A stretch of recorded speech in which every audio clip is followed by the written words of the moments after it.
Welcome back to another weekly comic book wrap up. It's been almost, I think, a month since the last time it was here on my channel because I've been gone. These guys have been gone. We've been going back and forth, but we're finally back here on my channel with some good news and some bad news.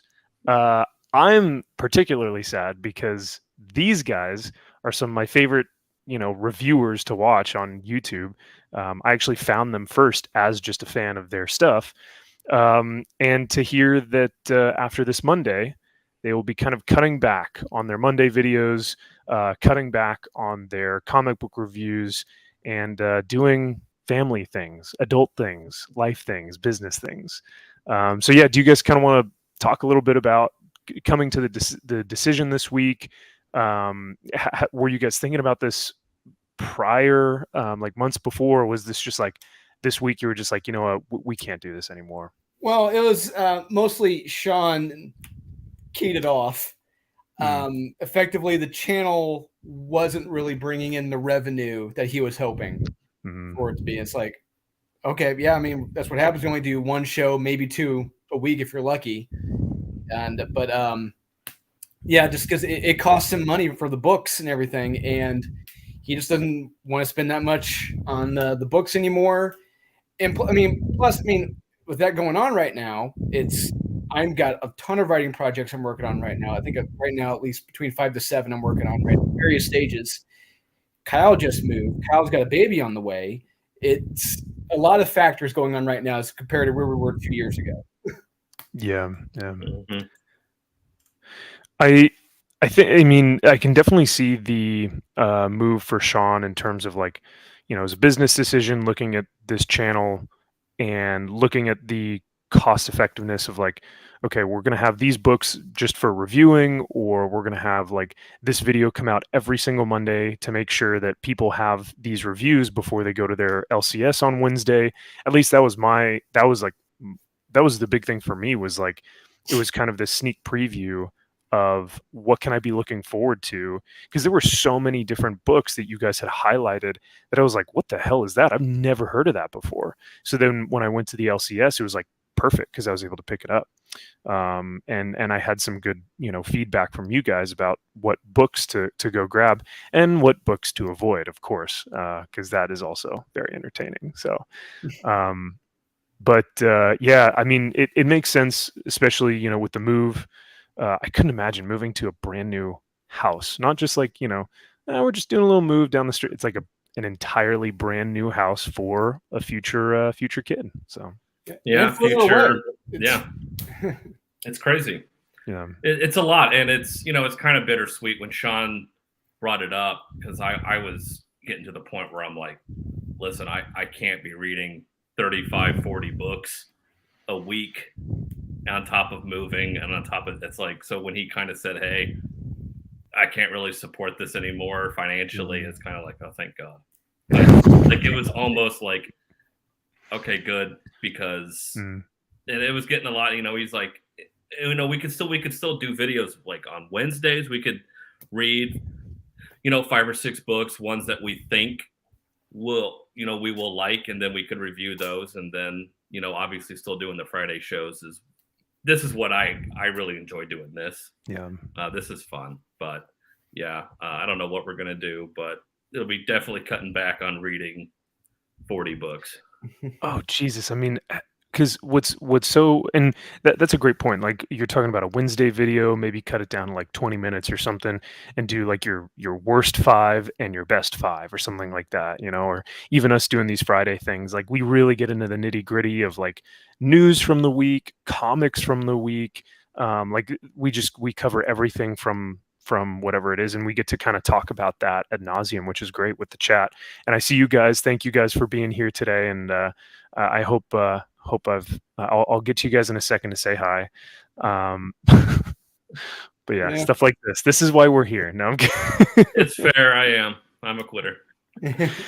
But there's a portion of me that's like, yeah, I would quit too. When you're reading 40 books and you can only pick 5 of them that are okay. There's one that's great, and then 2 or 3 that are like, these are pretty good. and then one you're like, you know what, I'll throw it in there as a sympathy pick, right? It's like there's no way that that's sustainable. So and on top of that, I mean, I'm just comparing the books we're reading right now. We read compared to where we were last year. I mean, the books, a lot of them have not gotten any better, if not worse. They've probably gotten worse. And on top of that, I was talking to Sean today. A sales rep from Penguin Random House called him, and he was on the phone with him for like 20-30 minutes. He asked him, hey, so how are the sales for you? How is Marvel going for you? And Sean just laid into the guy, told him, hey, these books suck. The X brand sucks. Spider-Man brand sucks. These stories are terrible. What you're doing right, you guys have effectively killed the brand. And I'm hearing him tell this to the Penguin Random House guy. I'm like, oh shit, this is awesome. But it's true. They have killed their brands right now. And hey, it's less we're going to have to read, less we're going to have to put up with, which is a good thing. Yeah. And I mean, to be fair, though, I'm surprised that he didn't talk about the triumph of the M&M's book that Marvel sent in. I mean, that was a gift from you guys to you guys. We still, Sean has a case of those. Still hasn't sold them. Of course, no one's going to buy that shit. Yeah. But yeah, I mean, like, you can't expect Penguin and Diamond and these distributors to do something as stupid as like, you know, here's an exclusive M&M's comic book. You know, we're gonna give you guys this for free because we just, you know, we really want to give you guys something, you know, special. And it's like, what am I supposed to do with this? You know? Toilet paper, thanks. All right, I guess. I mean, Sean is saying it, and it's true. Like, if he were just selling DC and Marvel books, he'd be done. Out he of would have closed up shop. So it's not worth it anymore. Because a lot of these stores, they're barely, I mean, they would be barely breaking even if they were just selling those. So yeah. There's even Gary was talking about it this past week, how like he's got friends that only sell back issues, and that's the sole thing that's keeping their LCS in good standing and alive. But yeah, I mean, I think we've talked about it before on the channel in terms of like, you know, diversifying, and I know we hate that word, but like diversifying in a business sense of like, you know, whether it's Funkos, action figures, statues, magazines, comics, manga, like if you diversify your portfolio in terms of like what you're selling, you know, yeah, sky's the limit. But if you're just doing weekly floppies, you're donezo. Yeah. This is pretty cool. Jack Halsey, thank you so much for coming on, and I appreciate this comment, brother. Yeah, these guys are definitely going to be missed.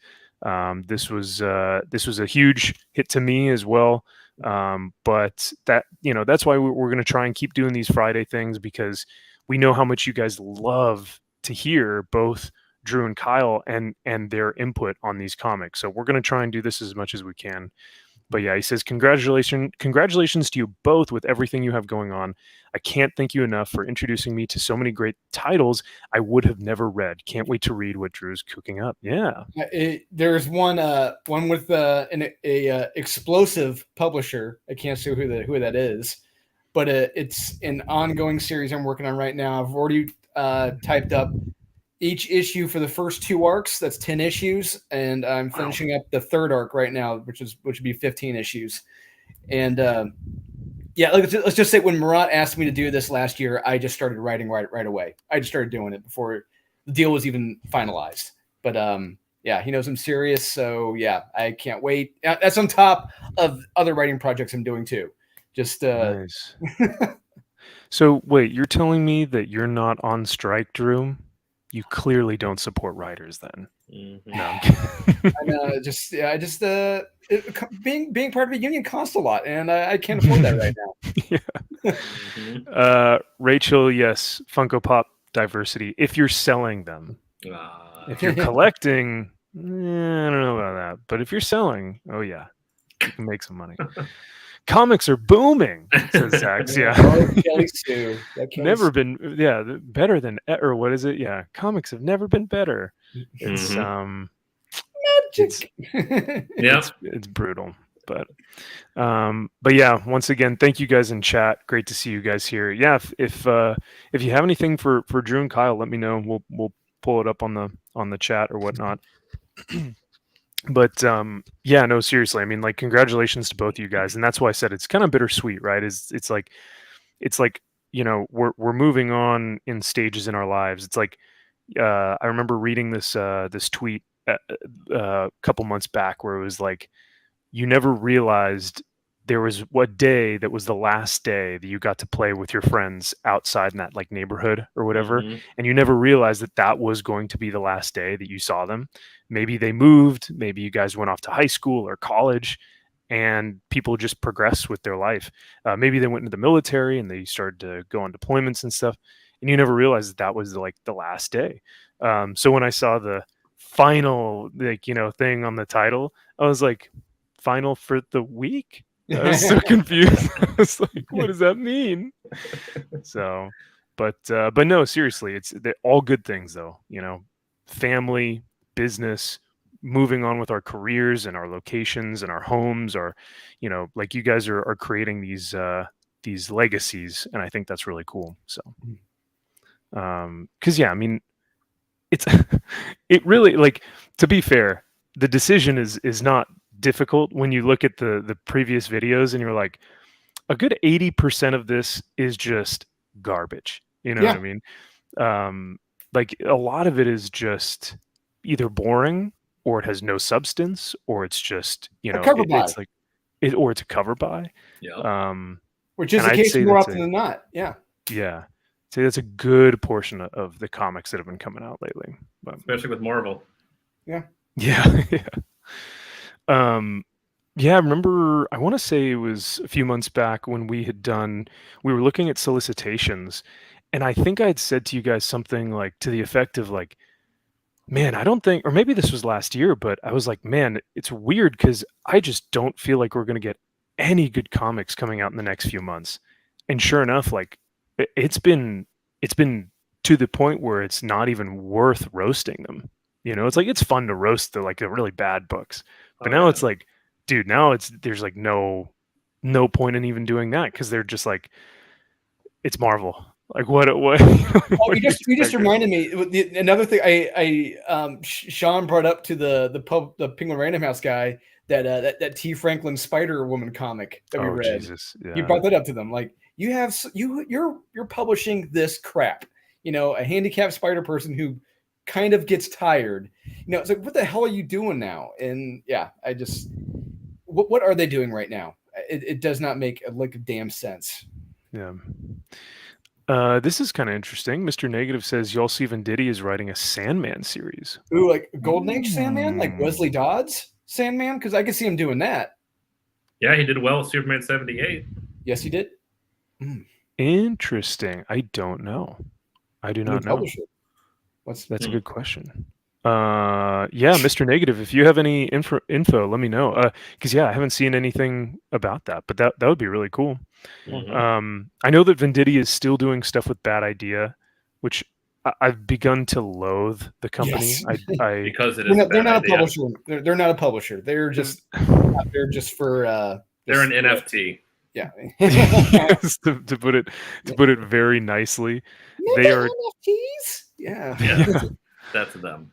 They are tech bros that think that they can run a comic book company with the worst marketing technique I've ever seen. Hey, so yeah, you have to find them at a convention, then ask for a donut that will then later get you a comic book that may be good or not. Who knows? Then you can resell it for $400 on eBay. There you go. But hey, that's comic books, right? That's comic books. Awful marketing strategy. Oh, it is Wesley Dodds. Outstanding. Oh. Yes. Ooh, I am there. I'll be there. All right. Okay. Yeah, and speaking of Wesley Dodds, I'm going to turn on my camera very briefly. Okay. Because this bad boy just came in the mail. Ooh. Where's it at? We love our show and tell. Yeah. The Sandman Mystery Theater money. Ignore that. I mean, ignore the Patton Oswalt. We're going to cover that up. But I was like, yeah, Sandman Mystery by Matt Wagner. If you've never read this is some fantastic stuff. Golden Age Sandman, Wesley Dodds from the 1930s in New York. awesome stuff. This is the real Sandman right here, guys. Please do check that out. It's under 800 pages. So yeah, love it. That's awesome, man. I have not read that before, so I need to go take a look. Yeah, I need to go check it out. got the singles when I was still in high school. I found them like in half price books, and I was reading them. I'm like, oh my god, this is so cool. It very turn of the century, dark, pushy. It's got the Vertigo label on it, so they're not afraid to push it with stuff from the terms, language from that era. They're not afraid to push it with the violence and all that. Yeah, it's very fun. Hell yeah, that sounds right up Venditti's alley. Yeah, absolutely. Yeah, I'm That'll there. be sweet. Yeah, honestly, now at this point, I think I'm following creators more than I am, books or like characters. I used to follow characters. If it was and I think a lot of people do. Like, if it's a Batman book, put it on my pull list, right? At least that's what I hear a lot at my LCS is like, hey, if it's got Batman in it, put it in my pull list. And I'm like, dude, you're talking about like, fucking 40 books a month, on just Batman titles, and like, God. So I think you have much better luck of finding good stuff with a creator. But speaking of, which is what the publishers do not want. They don't want you to follow a creator. Nope. Right, because they're afraid, especially I definitely think that Marvel holds a little bit of contempt towards Image and those Image creators because they kind of have this like, oh well, we've been what's the term I'm looking for? Like, we've been scarred by them before in the past, in the 90s, when they went off and did their own thing, and we lost those creators, and they owe us their loyalty and blah blah. I still think they have a little bit of absolutely, yeah. Even though they paid Rob and Jim $4 million a piece to come back. Yeah. You pay us to come back, right? Yeah. Which is, I wonder why. I wonder if that's also why, like, a lot of comic book YouTubers hate when people go, man, I miss the 90s, or man, I would love to see some 90s art. I wonder if those comic book YouTubers are like, I see a lot of people with animosity towards the 90s. They're like, get over it.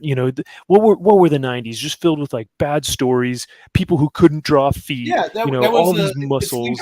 One guy that comes to mind is Linkara. He's the one he hates 90s comics. Anything Image, he hates. Everything from the 90s, he effectively hates or mocks. And I gotta say, no, you're wrong. I mean, those comics were very, very popular. Still very, very popular. Some of them are actually very expensive right now, which is shocking. I do know for a fact, Youngbloods, X-Men 1s, those are selling right now, currently, anywhere between $5, $10, if not more. Yeah, I think that the 90s kind of get a bad rap just because yes, absolutely. Yeah. Which side a lot of people hold on, like, I think you could say that more comic skaters come from the era of 90s stuff like Pit and what was Cyber Frog and not Cyber Force. Yeah, Creed, Garbage Man. There you go. Yeah. Snowman. Aaron Lopresti doing Sludge or Smudge, something like that. Yeah. Sludge. So just little things like that where it's like, though those guys have come from that era, I think people start to associate that and they start to go like, oh, 90s are bad. I love the 2017. Then it's like, no. It's like you have to hand it. It's like in the 90s, yes, we kind of look back with rose-colored glasses now. It's absolutely. Like, there was a lot of crap in the 90s, but there was a lot of good stuff. And you have to hand it to these guys. Like, they were at least trying. It's like, put out a fucking book with a character that's cool looking. It's like, at least try. They were trying. And the art, I mean, like I have my Spawn compendiums. I have my Cyber Frog. I've got Curse of Spawn. I've got all these compendiums from the 90s. Cyber Force. This art, everything blows in almost everything out of the water today. It's ridiculous. You look at this, it's like, holy shit. I mean, if a kid today saw this artwork, they'd be like, whoa, how could I not want this? If nothing else, it was almost a renaissance of art. Like it was this new art style because like you had the 80s, which were like blasting with color, and like this, it was like moving in from the Jack Kirby style, and then you had like Walt Simonson, or not Walt, yeah, Walt Simonson. You had like Barry Windsor Smith starting to come into these books, and still things were very bright and superhero-esque.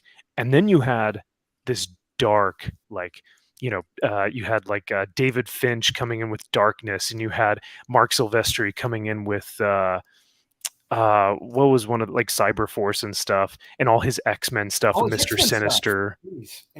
Say again? I was gonna say all his X-Men stuff. All his X-Men stuff. You pull up any of those covers, not just interiors, his covers. They're Grand Slam home runs, every single one.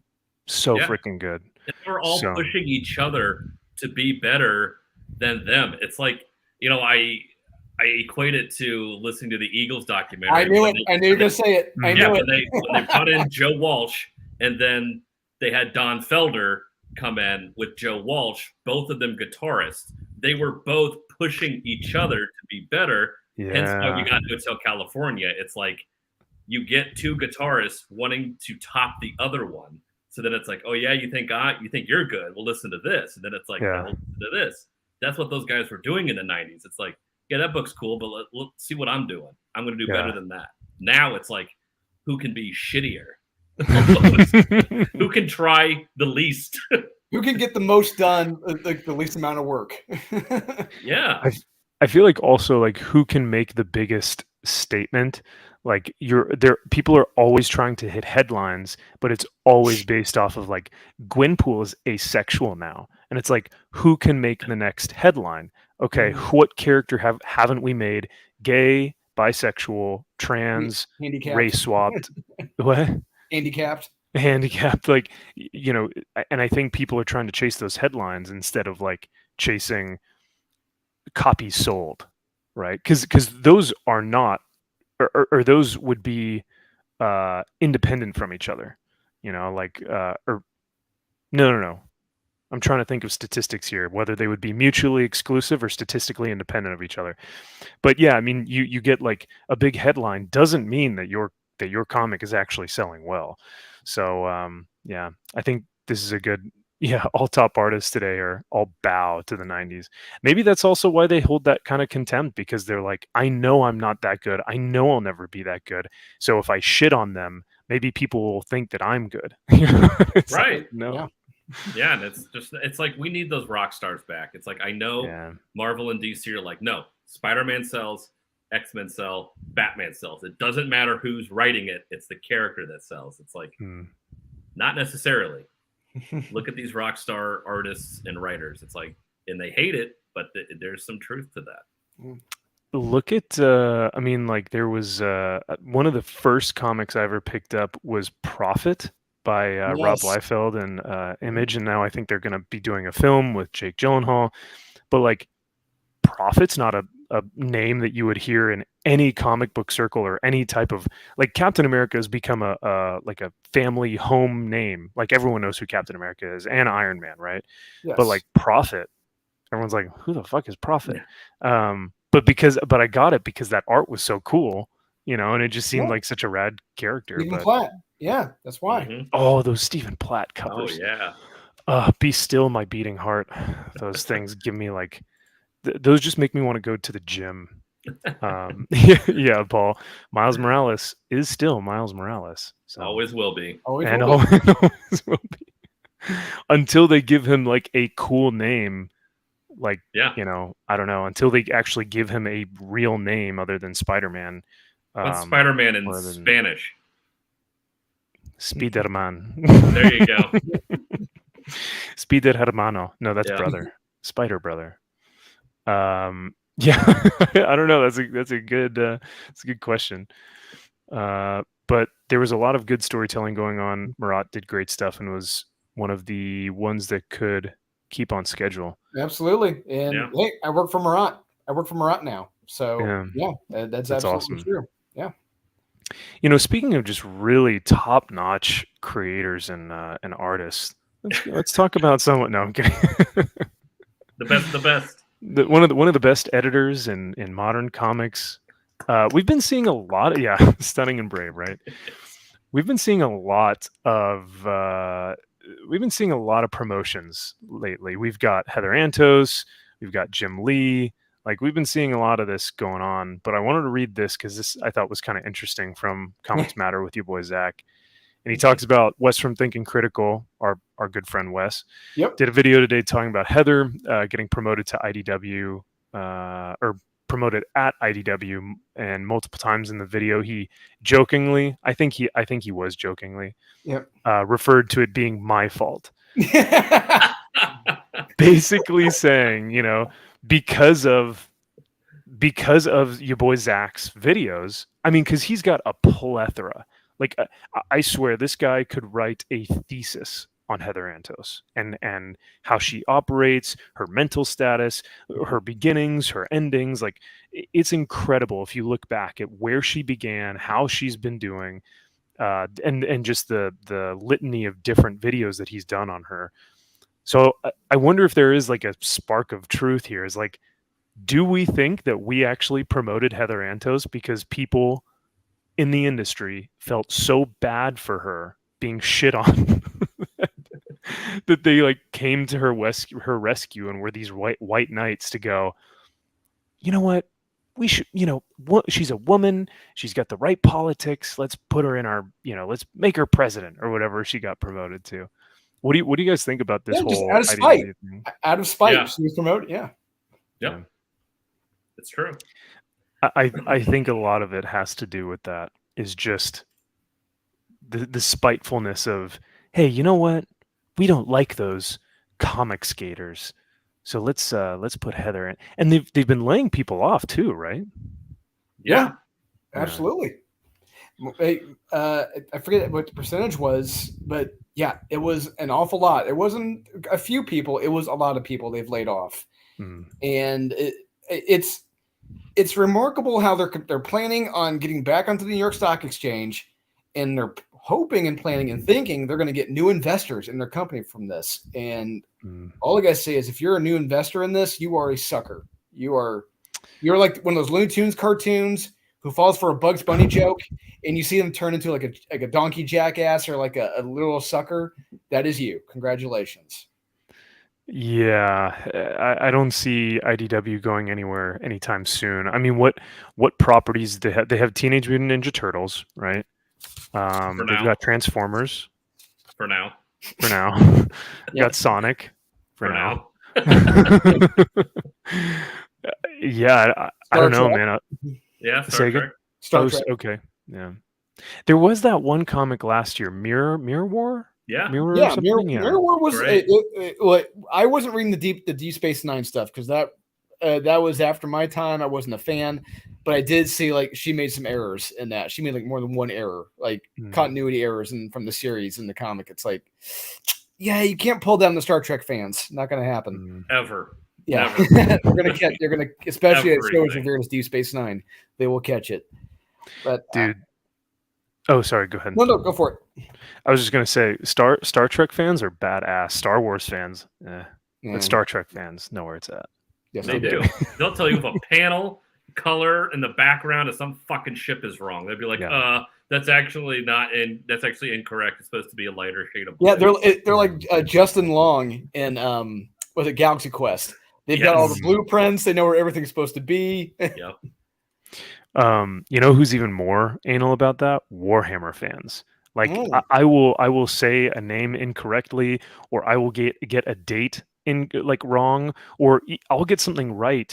Even if I get something right, they'll still say you're correct, but don't forget about this thing too. So they'll add on to what I say. Like, Warhammer fans are fucking brutal, and I love it. That's how they should be. You need those fans. Yes, absolutely. They are what pull or what continue the industry moving forward, or your brand moving forward. You know, like the reason why Star Trek is still alive today, even after the abomination of shows and movies that have come out, is because of the diehard fans, because they still hang on to the beginnings of the show and everything. So, yep. This is funny. Good. I like this, Paul. This hire is IDW admitting that they don't like money. It's capitalism. Am I right? Yeah. Am I right? Am I Am I right, Kyle? Hey, buy low, sell high. Now it's time to get in. Oh my lord. No. It's only going to get lower from here. You're just a hater. Yeah, right. Apparently I am. Yep. But yeah, you're right, Paul. I mean, there are a lot of companies right now that just hate money. Like, why do you not like money? Star Wars. Why do you like money? They want the social currency. They want that social currency. That's what they want. And they love spite. They want to dunk on chuds like us. I know, right? That is such a... They're willing to go bankrupt out of spite. How odd is that currency, right? Is the currency of dunking on chuds? Like, what value does that bring to anyone? Yeah. So it is very odd. It's funny because it's like, I don't know if you guys watched the recent Young Ripa, Eric July, Monetize Your Haters stream. But he had an individual on who, he has these people come on who are his detractors. And he goes, all right, let's have a discussion. You called me out on Twitter. I'm going to have you on my show. And has them come on and, give their side of the story. And this guy was basically just saying, like, why did you make your comic $35? And Eric was like, because I want to make money. And he's like, well, normally comics are like $5. And Eric's like, my book is 96 pages. You telling me that you want to read a comic for 22 pages at $5, $6? Yeah, I'm going to put my comic at 96 pages and for $35. And the guy was like, well, you know what? You should be doing it for the love of the art, for the love of the craft, not because you want to make money. And Eric's like, so I can be a starving artist like you? Yeah, no thanks. And I don't get this understanding of why people don't why they don't like money. And I think it's the capitalist thing of down with capitalists. Am I right? It seems like such a nonsensical take, but yeah, the starving artist thing I've never understood. And meanwhile, you have VDI Alla and some other dipshit on Twitter saying they can't afford groceries to eat for the week, and it's like, you need to support my Patreon or you're a racist or what? It's like, what? Huh? Joe Glass was asking for AirPods the other day. Oh yes, that's right. Go buy them yourself. Yeah, you're a grown man. They have no shame at all with asking for money. It is the most. It perplexes me. It's seriously like a different language. If an alien came down and started talking to me in alien language, I would understand him probably more than I understand people that just go on Twitter and just going buy me new AirPods, people. Yeah. It's yep. You're successful. How dare you be successful? And I'm sitting here struggling.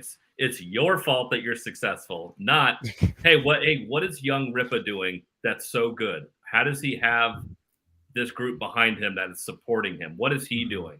What can I do to be better than that? Yeah.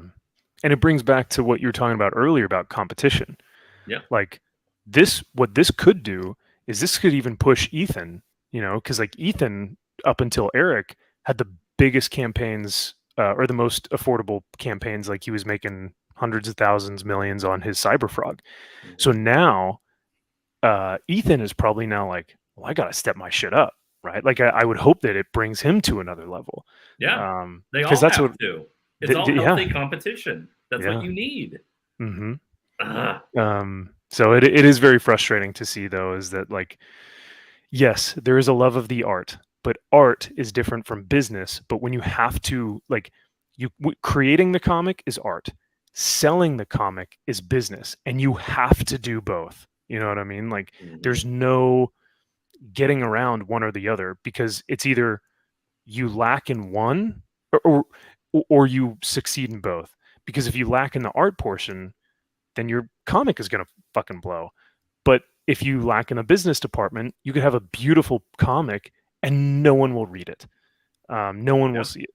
So, and you'll make no money. And that's what a lot of these guys, unfortunately, don't have that business savvy. Mm-hmm. Amazing artists, amazing writers. It takes an EVS. It takes someone like Sean Hadachko. They just have that business set. They just have that thing that makes them, attractive, that people are like, I want to buy your stuff. You're just a really good salesman. And some of these guys don't have it. I wonder too if like some of these guys could maybe even hire people like consultants and stuff to sell or give them advice on how to sell some of their books, because like, my mom is an artist and she hates selling. She hates doing promotional stuff and selling her art. So she hires someone to help her for the promotional side of things, because she knows that she's not good at that, but she knows how important it is to get this, out into different museums or different showings, like different art galleries and stuff, in order for people to see it. So, I think I think it's difficult to, or I think it's frustrating to see people who like don't think that it's valuable or ethical to have a business sense, Right. Because like Eric's got a family, he's got a wife, he's got a whole staff that he has to pay for. All those staff members have families and kids. How are they going to support each other? How are you going to like successfully have people who have livelihoods? So through Twitter backpats and and thumbs up on Facebook. That's how it works. That's social currency. Yep, that equates to money. That equates to my livelihood. I believe the gas company accepts those. I believe the gas company accepts. Yeah, Twitter likes. Do you see how many followers I have on Twitter? Doesn't that count for anything? Imagine going into like the grocery store and being like, I have a blue check mark. I think you can see clearly. Just throw this in my car and we'll be fine. It's like, no, it's not how that works, ma'am. This is cool. Mr. Negative says that he's been writing a comic and there's no way I make it if I don't know I can make some money and not just lose money off of it. And that's the thing, dude. At least you can acknowledge it, right? Is like, you have to acknowledge that it has to get in people's hands and you have to make some money, or else, you can't. It would almost be sad for me to create something that I put so much passion into and no one ever see it, or me not get the money or the recognition that I would want from publishing something that is so meaningful to me. I mean, that's what art is. It's like the artist pouring themselves onto the page, and for people not to see it or for it not to be sold would kind of be not meaningless, but it would be kind of sad not to have that. We care about a good product and no agenda other than to entertain customers. That's another good point. I agree. Like, if you want to put out your lesbian, bi, queer, whatever the fuck, bullshit, handy-capable person, it's like, you can do that all you want, but do not be mad at people for not getting it and calling them ists and phobes. Yeah. It's like, how dare you not? It's like, no, your book sucks. I don't want to read it. Mm-hmm. No, that's an excellent point. You can make whatever you want. Yeah. No, that's a great point, actually. I mean, it's just, that is the free market. That is capitalism. If you put out something that's bad, you can buy it or not, and then you'll look at your wallet and go, weird, it's empty. That must not feel great. So it's like, oh, what are people buying? Oh, okay, so I got to do something with no agenda that I could just have fun with, and people will just enjoy reading.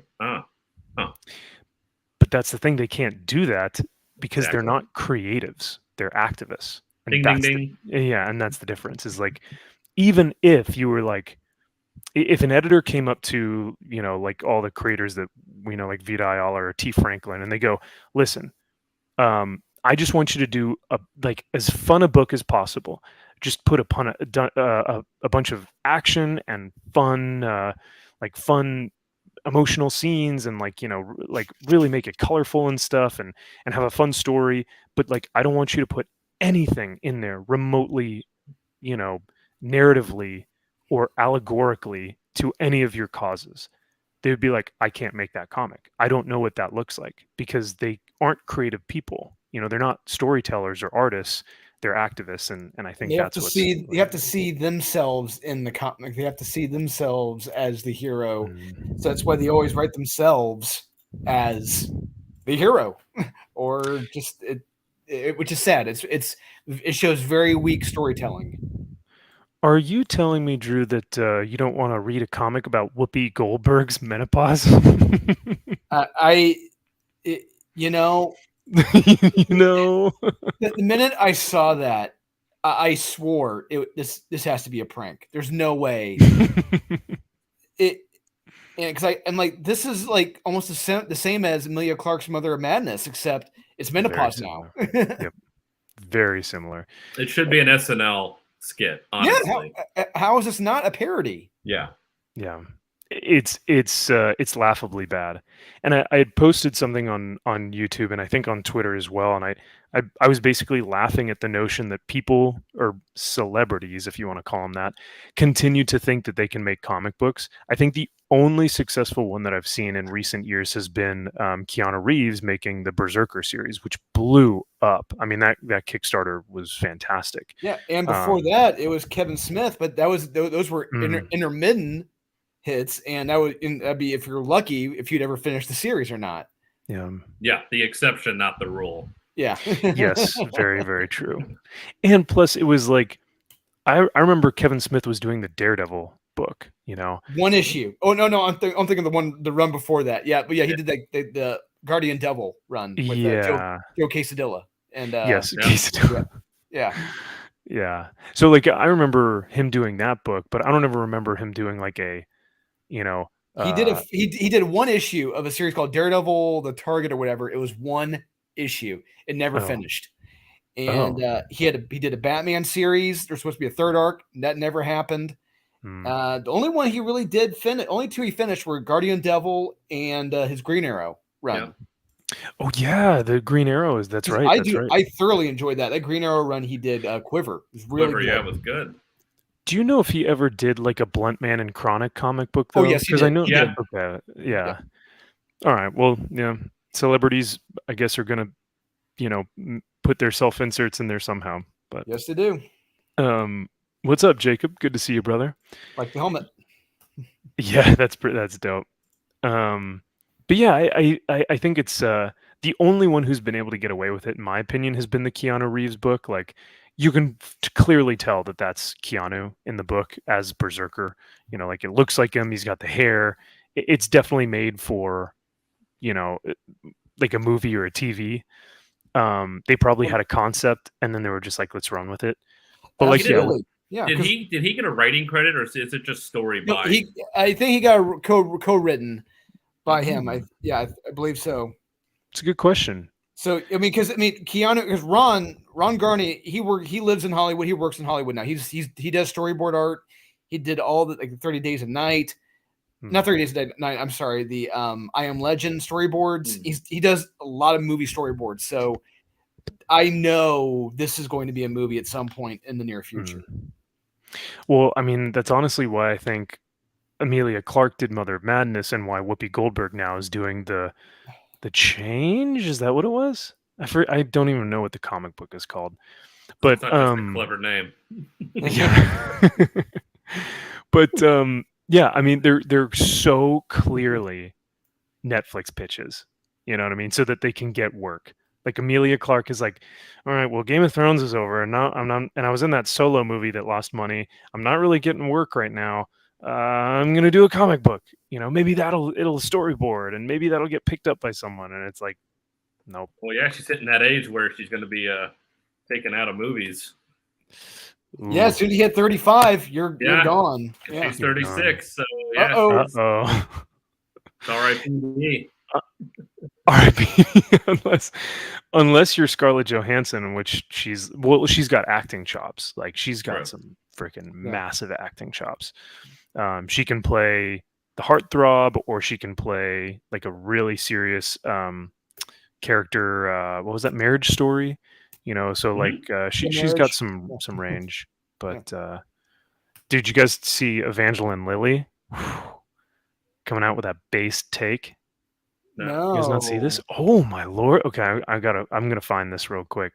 But to be honest with you, after I saw her or whatever. After Ant-Man and the Wasp: Quantumania, after seeing that, I'm like, I'm done with most of these actors. No, and hey, that's totally fair. Even Michael Douglas, because I love Michael Douglas, and I'm like, I'm done. Yeah. Even Basic Instinct is hard to watch anymore because of this. It's so sad, yeah, that you kind of get like you kind of get these like a bad taste in your mouth from like one film or one experience, and you're like, man, I can't see that person the same way. Yeah. It's so unfortunate. So Whoa, Jesus. What the fuck? Don't mind the haircut. Don't mind the haircut. I promise. Okay. I promise this will be good. But Evangeline Lilly asks why our modern society villainizes femininity in women but not in men. Let each be who they are. It says lost actress. Notice how they didn't put Ant-Man and the Wasp actress. Steer clear of that. Yeah, they were like, you know what? Smallville guest actress Evangeline Lilly. Yeah. Yeah.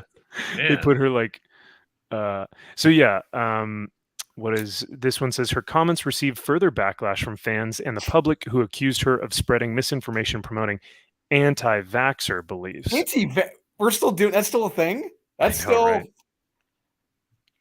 When she was honestly just citing concerns about its safety and effectiveness, which is totally fair. Like yeah. Totally and correct me if I'm wrong, but I'm fairly certain it showed that most do not work.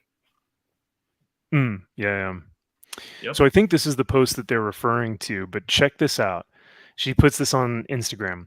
Why are we only applauding masculinity in women and villainizing it in men? And why are we only applauding femininity in men and debasing it in women? Why can't we just allow for all of it? Evangeline writes in this caption of her photo, why do we feel the need to vilify a man wearing shit kicker boots, driving a pickup truck, who's not afraid to punch someone in the face, but if they were a woman, they would be the epitome of cool? Why is a man who loves makeup, cries easily, and stays at home to tend to the domestic responsibilities valiant, but a woman who does the same is pathetic? I was like, you're my new favorite actress of all time. This is pretty dope. So far call from the character she played in Ant-Man and the Wasp, I'll say that. Yeah. That's very, very true. But I will say it's funny because, like, here, let me see if I can do a side by side. This is so that was her. Like now. This is her recently. I'll pull it up. This is her now. I think she's very beautiful. I think she has a very pretty face. Mm-hmm. But let me just show you guys what she looked like in Lost. Like, come on. Doesn't look like her. Lost was like almost 2023. This was almost 15 years ago. Is it that long ago? Oh my god! I never watched Lost, so. Well, I'm just going to leave this here for now because because our viewer count went up. Look at that. So I'm going to leave this up for a little bit because what I will fully the male gaze. Hey, which Evangeline probably likes and respects. Yeah. What and she knows, she has to admit she made some money off the male gaze. I know that. With a photo like this, you're obviously, you know what I mean. All the Maxim covers and whatever else covers she did for the magazines. Yeah. Come on. I mean, she's gorgeous. So and I think she is a good actress, and so like but yeah, this sentence in particular where she's talking about like, why do we vilify a man with shit kicker boots driving a pickup truck who's not afraid to punch someone in the face? That's what I've grown up with, like in terms of like the masculine men that I've seen in the world. Like those are the guys that I've grown up with, and those have been some of my mentors, guys that look like that and act like that, who aren't afraid to stand up for something that they believe in, who will punch someone in the face if they disrespect you. That's the 80s. And it's the 80s. Yeah, it is that action hero, right? But it's also just like a modern, or not a modern, but like an old school, man, which is weird to say that that's like an old school point of view, right? It's pathetic. It's like, and her saying this is acting like oh my God, this epiphany is just, it has dawned on me. It's like people have been saying this whole time. Yeah. And now all of a sudden it's like, hey, did you ever notice how now like men are treated like a bunch of pussies and they can't do anything? It's like, yeah, we've been saying that for years. Where have you been? Thanks for your hot take. Yeah, what a novel concept, like what a hot take. Like, oh, and then she so talks right. about, yeah, right.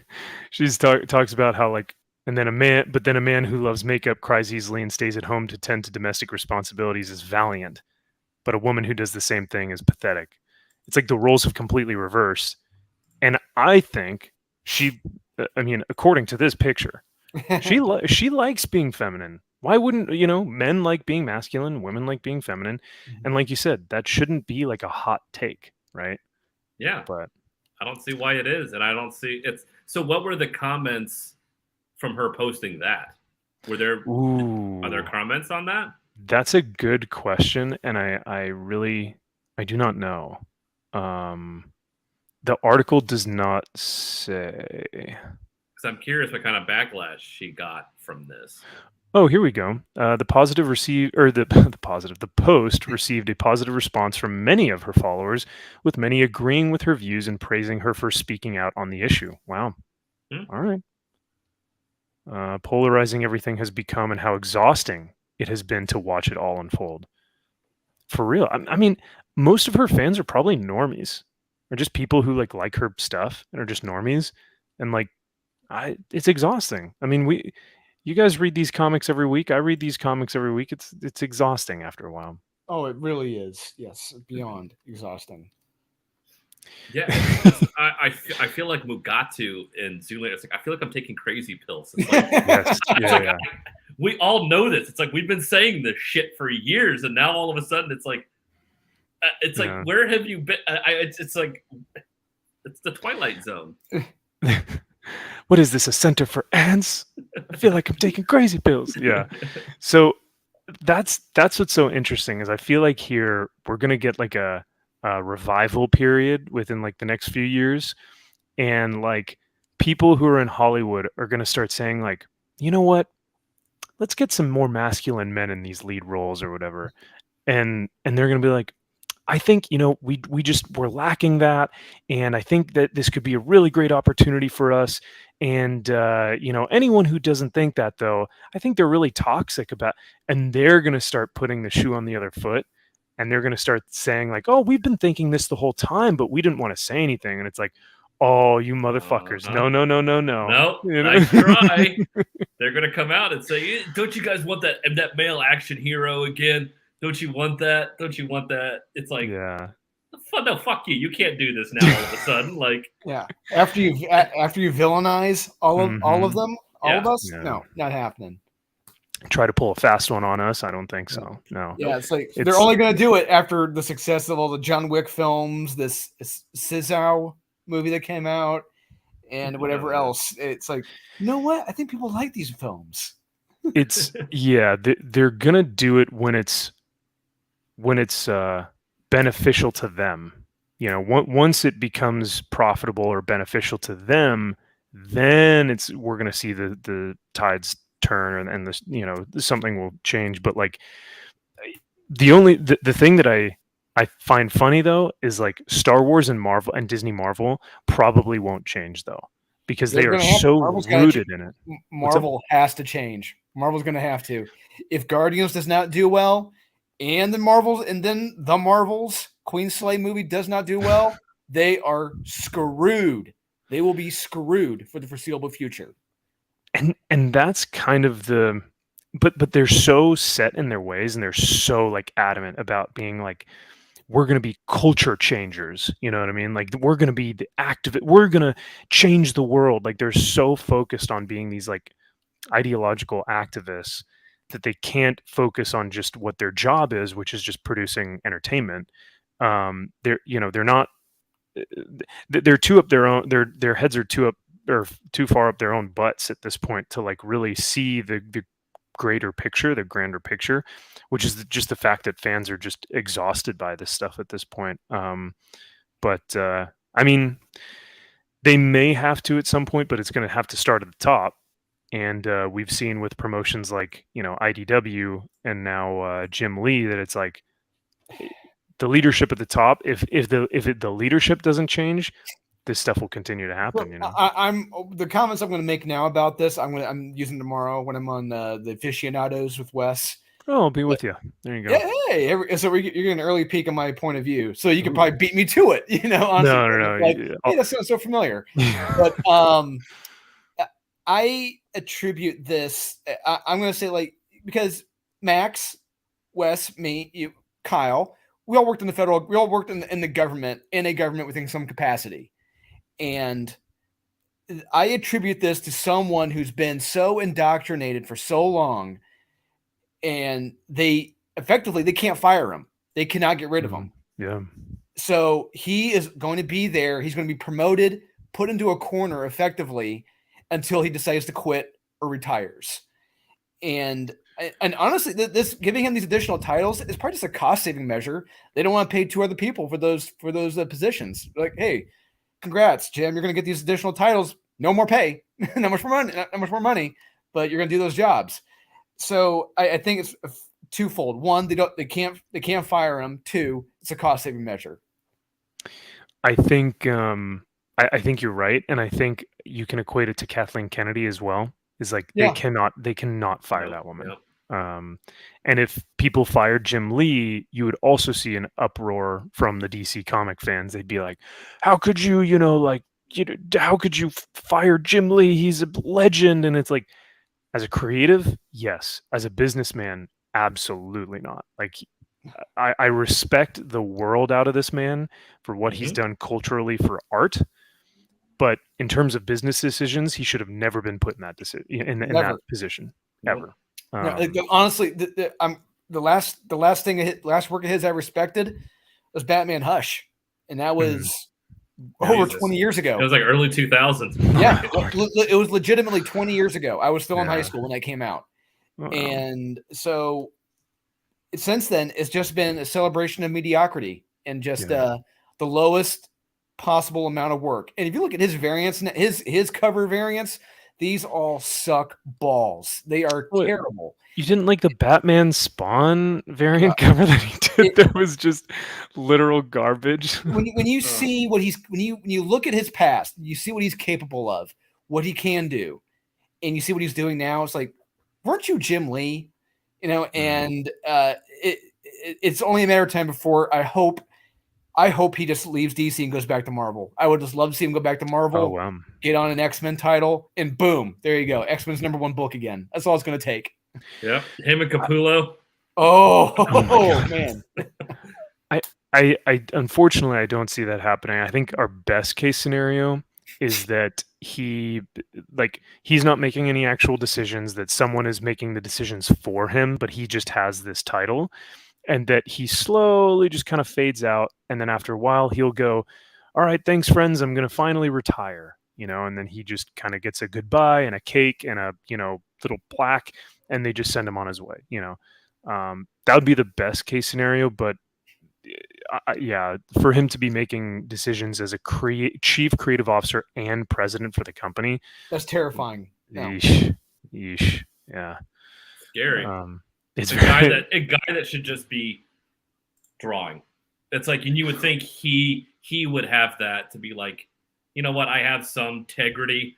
I'm going to get the fuck out of here. Put whatever titles you want. Go fuck yourself. I'm going to go somewhere else. Be like, and I never thought I would ever say this, but be like George Costanza. I mean, you should never be like George Costanza. But if you are going to be like George Costanza, go out on a high note and end it and, all right, I'm out of here. Have a good night, and just walk right out. Yeah, like I said, the last creative high note Jim Lee had was Batman Housh, in my opinion. People could talk about the New 52 as Justice League stuff, but no, that does not hold a candle to what he did before that with Batman Housh, or his Marvel stuff before that, or Image stuff before that. Yeah, he did do that like Superman Unchained.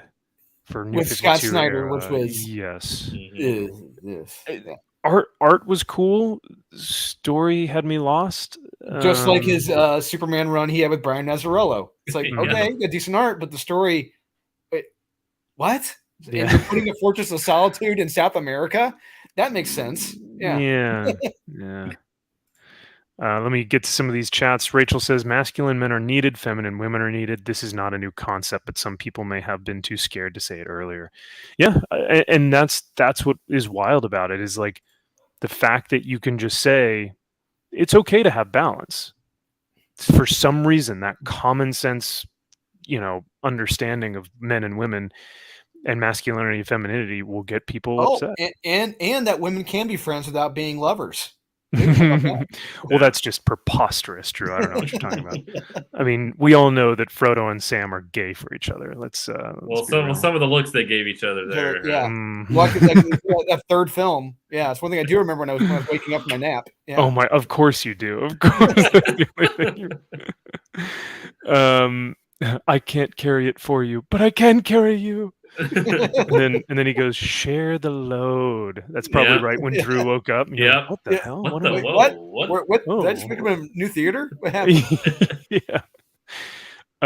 Rachel says, it's like when one person comes forward to speak out against an abuser and suddenly 20 other people come forward. People have these thoughts but need someone else to start the fire. Yeah, but Rachel's that one person, the one who initiated it. That's the bravest one, right? They're the one who actually gets ostracized. They're the leper. They're cast out. Yeah, exactly. You gotta take the slings and arrows for everybody else, right? And that's the unfortunate part. But oh well. Hey, honestly, if Evangeline Lilly becomes like another Gina Carano, I'm gonna buy her action figure, and she may be more famous than she ever was being Wasp. So, but probably, yeah, could be, yeah. It's an obvious take, but she's been pretty base the entire time, and where she's been is under contract to Disney. How many other Disney actors have we seen make statements like that? Zero. I mean, Chris Pratt, kind of. But even then, not really. Yeah. Chris talks about his Christianity, but I don't think he ever talks about the vax or masculinity or anything. No, not really. Even though he's married to a Schwarzenegger, he does not talk about masculinity. Yeah, right. Well, if you've listened to Schwarzenegger within the past few years, screw your freedoms. Yeah. Which Brian Shaw, famous strongman and like 5-time strongman winner for America, fucking took Schwarzenegger's photo down in his gym. He's like, yeah, get the fuck out of here, dude. That was pretty wild. But the other thing too, though, with Chris, he is a movie star. You know what I mean? Like, yeah, Henry Cavill and Chris Pratt and Chris Hemsworth, I think, are the only 3 like movie stars. Like when I think of like star power, I think of those 3. Tom Cruise, yeah. But he's been in the industry for so long, like of course, but if we're talking like recent guys, like guys that are our age, like those are the 3 that I think of that are like, these guys have star power. You put them in anything and I'll go watch them. Jurassic World was an awful film, but I still watched Chris Pratt. It's funny reflecting on those films. Most of those films of the new Jurassic films were terrible. Were awful. Especially the last one. That last one, I was slack-jawed watching that. I could not believe. Unwatchable. It's like this. What's the one where they have the underground bedding for the dinosaurs? Was that the second Jurassic World? The one with the underground bedding underneath the mansion? Yeah. Right. Was that where the girl got all the dinosaurs out? Yeah. Was that Dominion? One of those. Kingdom. Fallen Kingdom. I don't remember. Fallen Dominion Kingdom. Yeah. Lost. Rise of the Fallen Dominion Kingdom. Yeah. Just unwatchable, like you said. Ugh, so funny. When it becomes either profitable or they're less likely to be punished for speaking up with these takes. Yeah, like we were talking about earlier. And yeah, I give her credit for that as well, as like Zaxx, and plus she's hot, so I mean, like, there's that too. So it's always a plus. Yes, I can't argue with that. Yeah. Nope. Culture change is starting to mean that you are only making change and no serious dollars.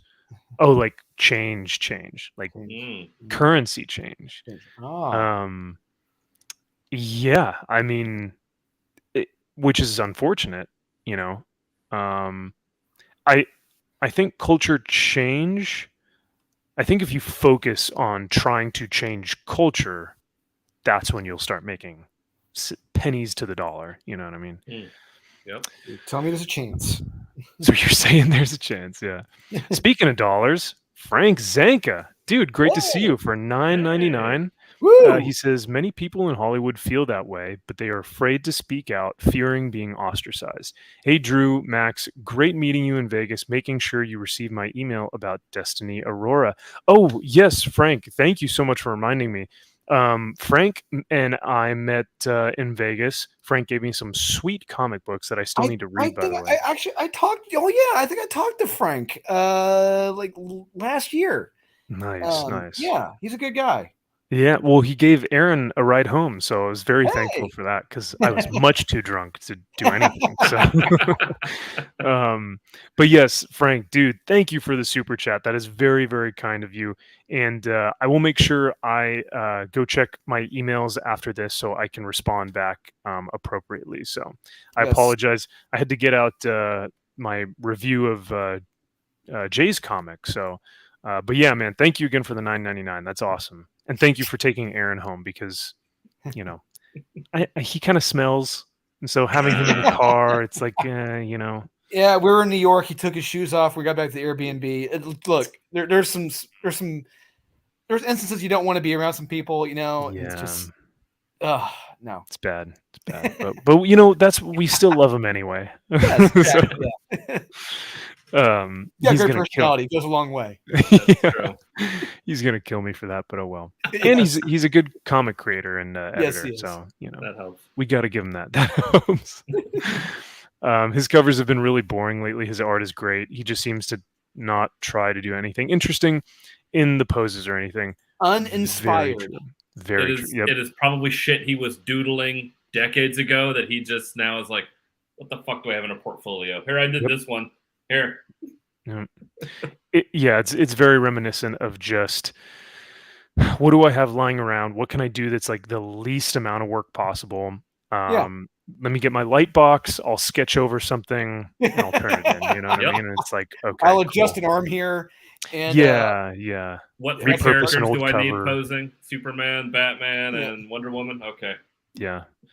And they're not even posing, like they're just standing in a strong way, you know. Like a Jason Fabok cover now. Yeah. Yes. So there you go. Which is so sad. I mean, the Night Terrors book, he's got the three of them standing there like idiots. Yeah. They're not even doing anything. It's scary. Oh. Yeah, if you look at the cell phones, they're scary. Yeah. Spooky. Yeah. That cover is scary by how undynamic it is. That's uninspired. Why it's not like terrors. What the hell is Jason Fabok doing now besides a variant cover every 2, 3, 4 months? I don't know. Yeah, he's doing some random Canadian Comic Cons where 20 people show up. Oh, good. Yay. Yeah, you know what the cover of Night Terrors should have been?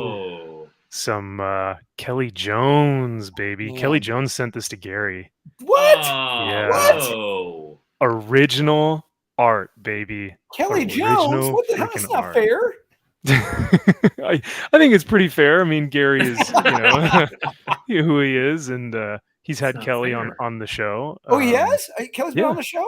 Oh, yeah. I think he was on BBC. No shit. Oh. Yeah. Wow. I missed that. Was it like last week, 2 weeks ago, or? Oh gosh, it was a couple weeks back. Oh, I have to find that now. That's crazy. Wow. Yeah, no. Kelly was I actually really loved that show because they had Graham Nolan and Chuck Dixon on. Oh. And then like a week later or 2 weeks later, they had Kelly Jones on. They were just fucking knocking it out of the park. So were Kelly, Chuck, and Graham on the same show at the same time? No, unfortunately, I think it was. Yeah, it was just Kelly. Show. Yeah, oh my god, I probably would have had to change my pants a few times. I want to hear you, all three of you tell your stories about Nightfall. Go, please. Yeah, right. But yeah, no, Kelly talked about how his Batman was so unique because he was trying to find his style, find his his groove where he wanted to kind of sit with it. Because at that point in the industry, there were so many great artists that he was like, "How can I make a name for myself?" And he started doing this like vampire Batman, this like gothic, like the Blood fucking Rain. ears on his cowl. Yeah, like the are 20, yeah, so cool. And so I think even Az was talking about how Kelly Jones was one of his first Batman comics that he had picked up. But yeah, I remember that art as a kid and me being like, "That's not Batman." I'm like, "That's not right. Like, he can't have ears. That's not right. That doesn't." Yeah, I mean, all those Nightfall covers he did, they all stand out. They're all burned in back of my mind. Yeah. And this gives me the Elseworlds vibe where he did that vampire Batman or whatever. Yeah, and Blood Rain. Yeah. So, but damn, that's awesome. I'm gonna have to go.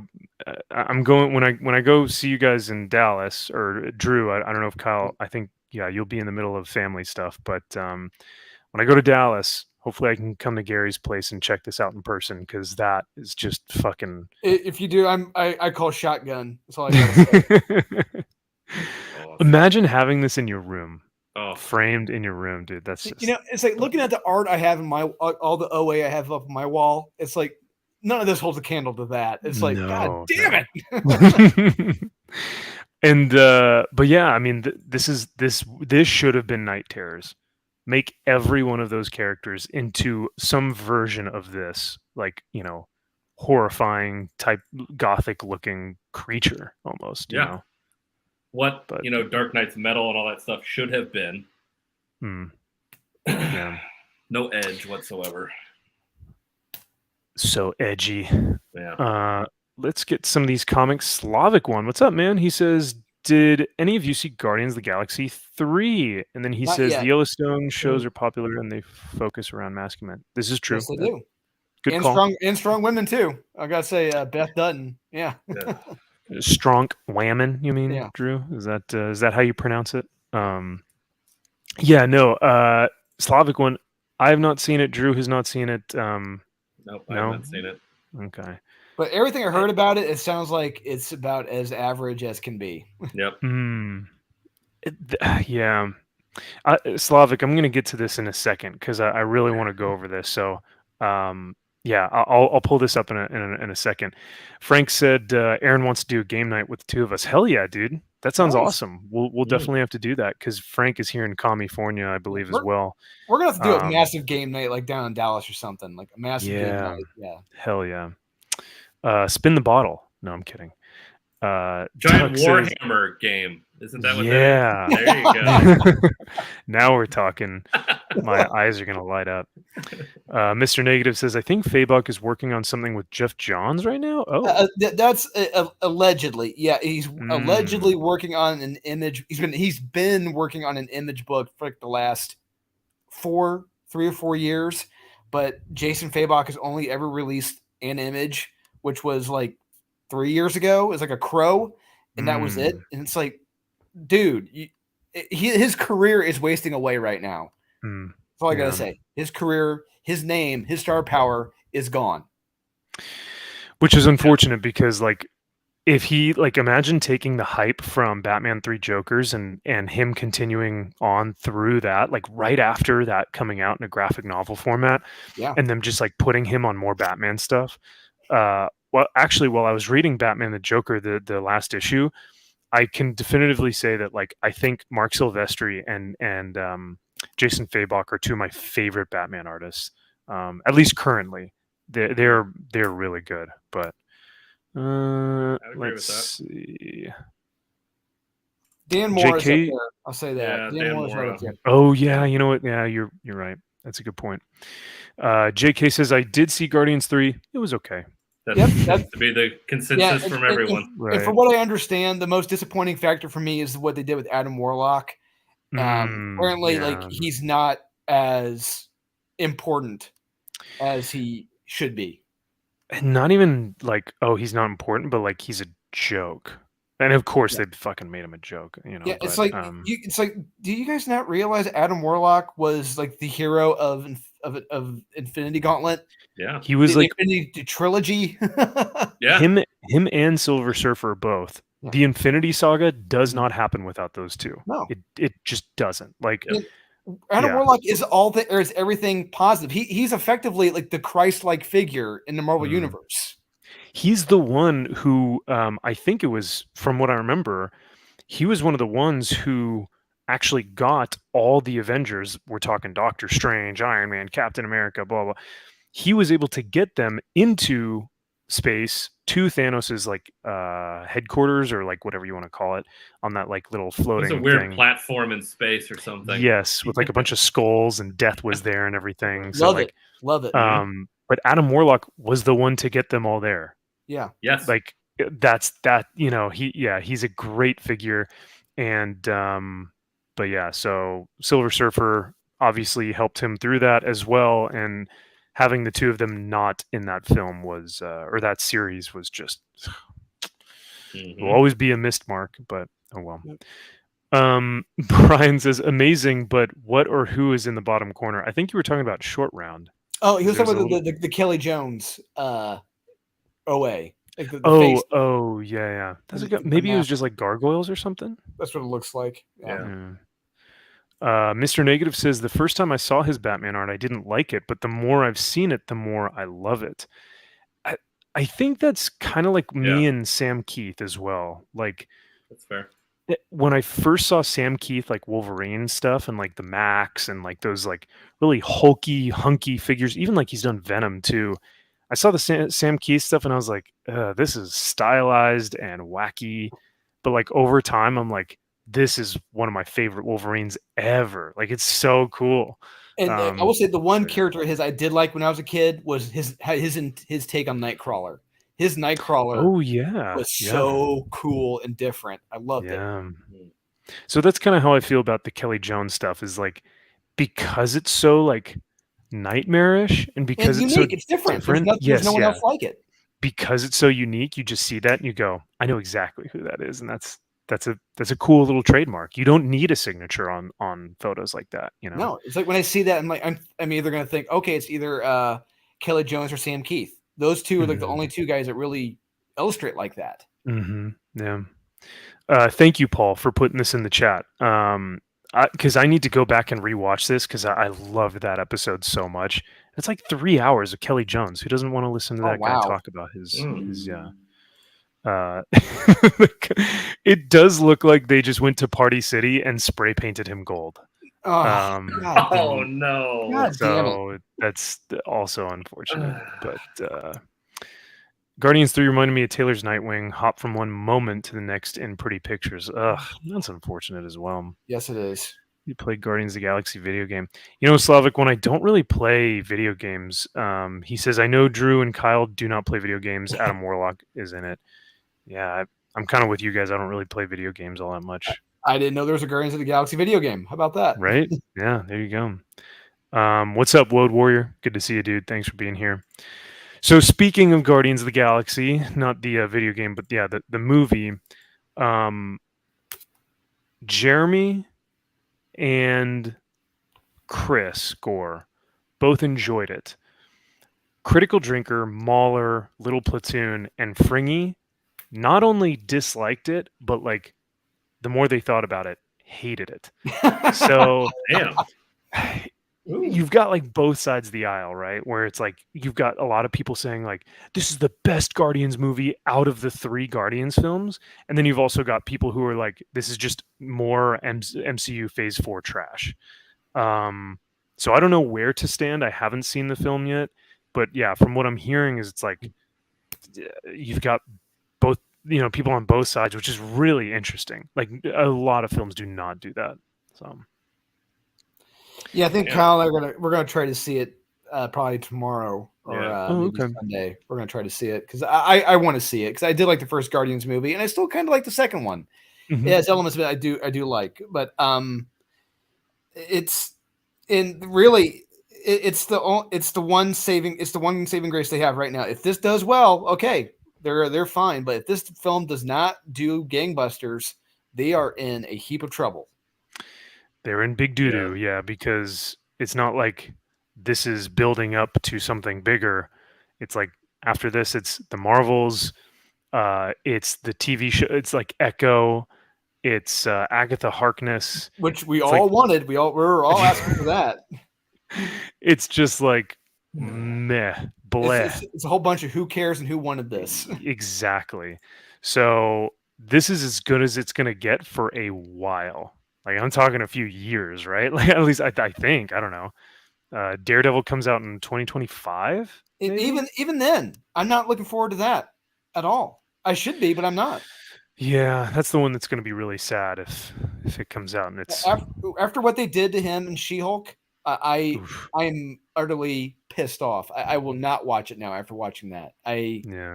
No, Matt Murdock does not take the walk of shame. It is never happening. No. But hey, isn't it fucking funny, Drew? No, it's not. No, it is not. The answer is no, Max. Isn't that fucking funny, Kyle? Isn't that goddamn fucking hysterical, Kyle? See, I'm gonna miss that on Mondays. Oh, don't get me all choked up. But on premiere night, yes. Yeah. Oh my god. 2 weeks ago, I think you guys presented your best Comics Elite theater in history. It was perfect. We were talking about Vanish number 5. I think that was the one. Oh yes, no, yeah, it was that one. Listen to you. Listen to you. Yeah. That was I can definitively say that was my favorite Comics Elite theater. So. Oh, listen to you. Well, listen to you.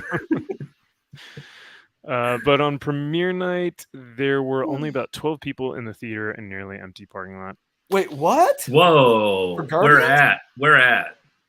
I was gonna say, I think depending on where you are, like in my Arkansas, where was that? Yeah. In my theater, like in my area, very quiet. Not a lot of seats that were taken. If you look at like the big, like over by like Disneyland over here, sold out. You know what I mean? So Disneyland has the Guardians of the Galaxy ride and everything. So I think depending on location or whatnot. Look who it is. Hey, Kara. Good to see you. All caps. Are you screaming are you angry at me? Did I do something wrong? No. Is it ever a bad thing when a lady yells your name out in all caps, Max? Oh God. Well, when you put it that way. Well, so for me, sometimes it is. Yeah, for our resident married man here, yeah, I think that's true. Kyle. Yep. Well, no, she calls you by like your full name, right? She calls you like your middle name, last name. Patrick Curtis. Kyle Patrick Curtis. Yeah. That's how you know. Yep. Oh, good, Kara. Thank you. Yeah, that's not passive aggressive at all. Yeah, right. I'm not angry. I swear. I swear I'm not. No. Yeah. Why should I think I was wrong? Why does it have to be wrong? Nothing's wrong. I'm fine. Nothing's wrong. I'm fine. No, really. No, we don't have to talk about it. It's fine. No, it's I swear it's fine. That's a show from No Win Theater right there. From No Win. Yeah, that's the Kobayashi Maru right there. It's too funny. But yeah, no, great to see you, Kara. Missing you guys every single day. I got to hang out with Kara in Vegas, so nice. Yeah, she's pretty freaking dope. She's Eric July's new social media manager. Oh, nice, outstanding. Yeah, we all read Isom. Yeah, we thought it was right. It was bad. With some, biggest recommend is get some better covers, man. Yeah, they were very average. They were very average covers. We're saying that as actually we work at a comic book shop. I am a writer. I've got. I mean, I no offense to Eric, but like I'll hold a lot of my covers over Eric's from Isom #1 any day of the week. Unfortunately, but he gets some better cover artists like an Elias Chatzudis for the one chick. Oh my God, he would have done another million. Guarantee it. Yeah, covers are a big selling point. And Nathan Zerdy of that chick. Yeah. And her name's Yaira, Drew. If you were a real fan of Isom, you would know. No, I'm kidding. It's the only reason is because I've read the book and I had to do a review, and but Plus, it's the best comic book ever.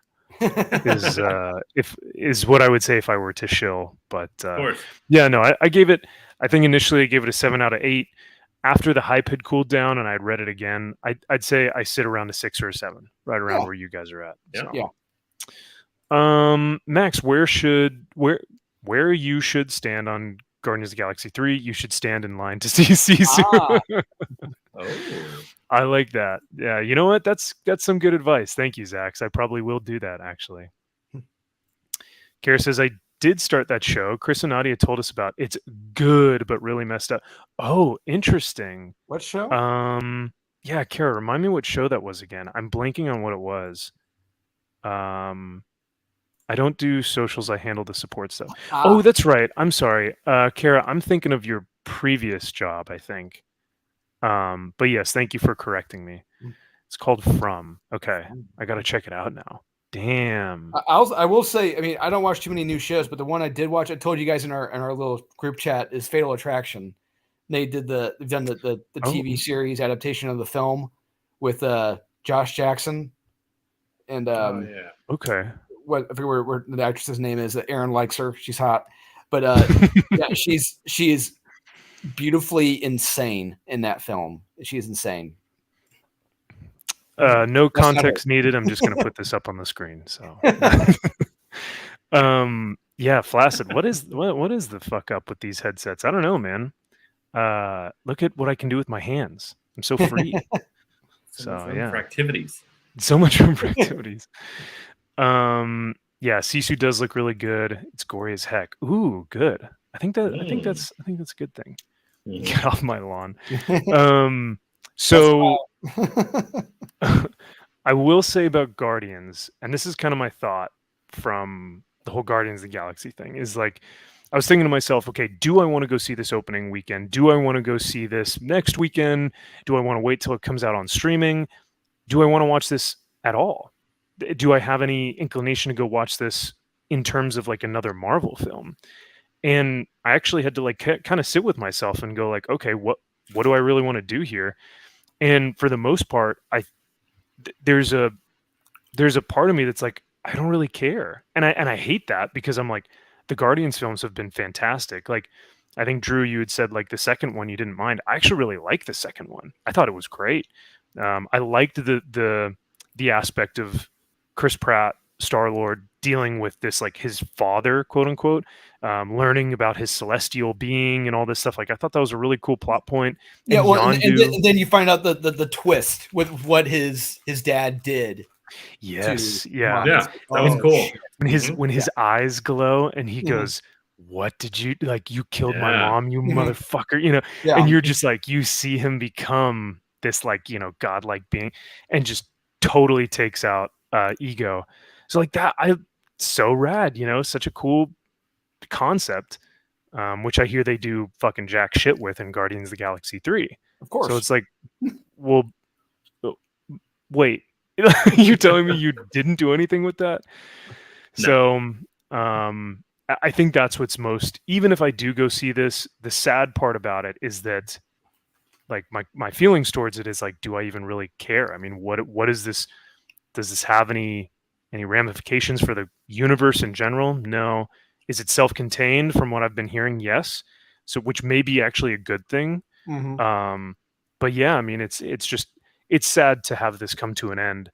And a lot of people are saying this could be the end of like really like a definitive end towards the MCU reign, because if a Guardians movie can't hit $1 billion, that's not looking good, you know. Well, you don't think a Marvel's film led by Brie Larson and Kamala Khan and Photon or Monica Rambeau, that you think that's not going to hit $1 billion? Oh my God, you're Nick Fury. Hi, Nick Fury. It's like, yeah, an hour and a half of that. Or actually, no, who am I kidding? It's probably going to be 2.5 hours of that. Jeez. Oh no, I think it is a long movie. Of course it is. Remember back in the day when films were like an hour and a half? Remember that? Oh, 90 minutes, baby. In and out.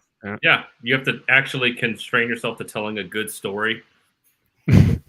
Or you just have editorial that's like, hey, you can't be this self-indulgent. Like, fucking cut this. Like, we don't need this subplot or whatever it is. We don't need stupid jokey jokes that mean Not a goddamn thing. Absolutely zero to the full. Like, Kara says, I haven't seen Game of Thrones. Jesus. Guardians of the Galaxy 3 yet.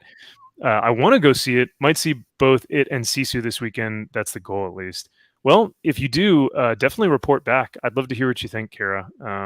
Apparently, there's a lot of animal cruelty and violence. So I'm not looking forward to that. That's kind of, If it's full dogs, I'm gonna be pissed. I know that. As long as they're cats, I'm okay with that. Yeah, if it's cats, it's fine. Absolutely, 100%. Yeah, that's needed. Yep. All right, guys. Well, thanks for being here. Get this fucker off my show. With the agitator fired. No, apparently it is this isn't spoilers or anything, but it's a raccoon, a walrus, an otter, and a bunny. So those are your 4 animals that have been like molded, tortured, mutilated, into these like things. But apparently there's a very sad couple sad scenes with that. And yeah, I don't do animal cruelty shit like that. Nah. So apparently it's super dark, but we'll see. Well, that's life. So I'm all for that. That's not exactly a Guardians film, but okay, sure. All right. Yeah. Well, I mean, because the cool thing about Rocket, which I really appreciated, was like, because like you said, Kyle, that's life. There's that line where Rocket is like, oh, boo-hoo, like all of us have got shit, and he's like talking, I think he was talking to Drax. He's like, we all have lost people that we love and all this. And I was like, Rocket's kind of base, dude, but yeah, it's true. It's like there are times that are going to get tough, and but they always put in like a positive spin. Daredevil did that to the Punisher in the Punisher season 2 when he's chained to the chimney. Boo fucking who, telling him about that. Yeah. God, that rooftop scene was fucking top. I will stand by it. Those first 4 episodes, that could be a 2-hour film of the Daredevil. Wow. Scene. That could be a 2-hour Daredevil Punisher film. They filmed that Punisher scene with him in the stairwell, and he's like breathing heavy and just like fucking crushing dudes over the head. Like they filmed that in half a day. I think they rehearsed it for a day and then they filmed it in half a day. Jeez. Which is probably why they were so exhausted. Because they're just like, oh my God, I can't do this anymore. Man. Oh, the Honorable X-Ray Good. Oh, hello. So honorable. Thank you. Thank you for being here, X-Ray. She says, hello, friend to you. X-Ray, I guess you guys are all done with FNT, eh? I thought you guys would be going for a little bit longer. Yeah. That was a quickie. Yeah. Oh, a quickie. Whoa. Just like the nooner. Hey. JK says, just like comic shops, theaters need patrons, which we went to John Wick after it had been out for a while, almost no staff. Last night, it was clear they expected more customers and were way overstaffed. Fascinating. Oh. Huh. Yeah, that's interesting. Dang. Did you guys ever work at a... Yeah. Did you guys ever work at a movie theater or anything, like Kyle when you were did. in high school or anything? Oh, did you? Brian. Was it Brian? No, that was our other brother, Brian. He worked at a movie theater. Well, let's get Brian on. What am I doing with you? No, you don't. You don't want Brian on here. No, you don't. No. Brian is like the black sheep of the brothers clan. Yeah. You know what's funny? Well, I'll talk about him now. I don't care. So I'm the oldest. Kyle's the youngest. Brian's right there in the middle. If you were look at all 3 of us, you would think Brian by far is the oldest by 10 or 20 years. Oh wow. Interesting. He is completely gray. Okay. He is completely gray. Wow. Yeah.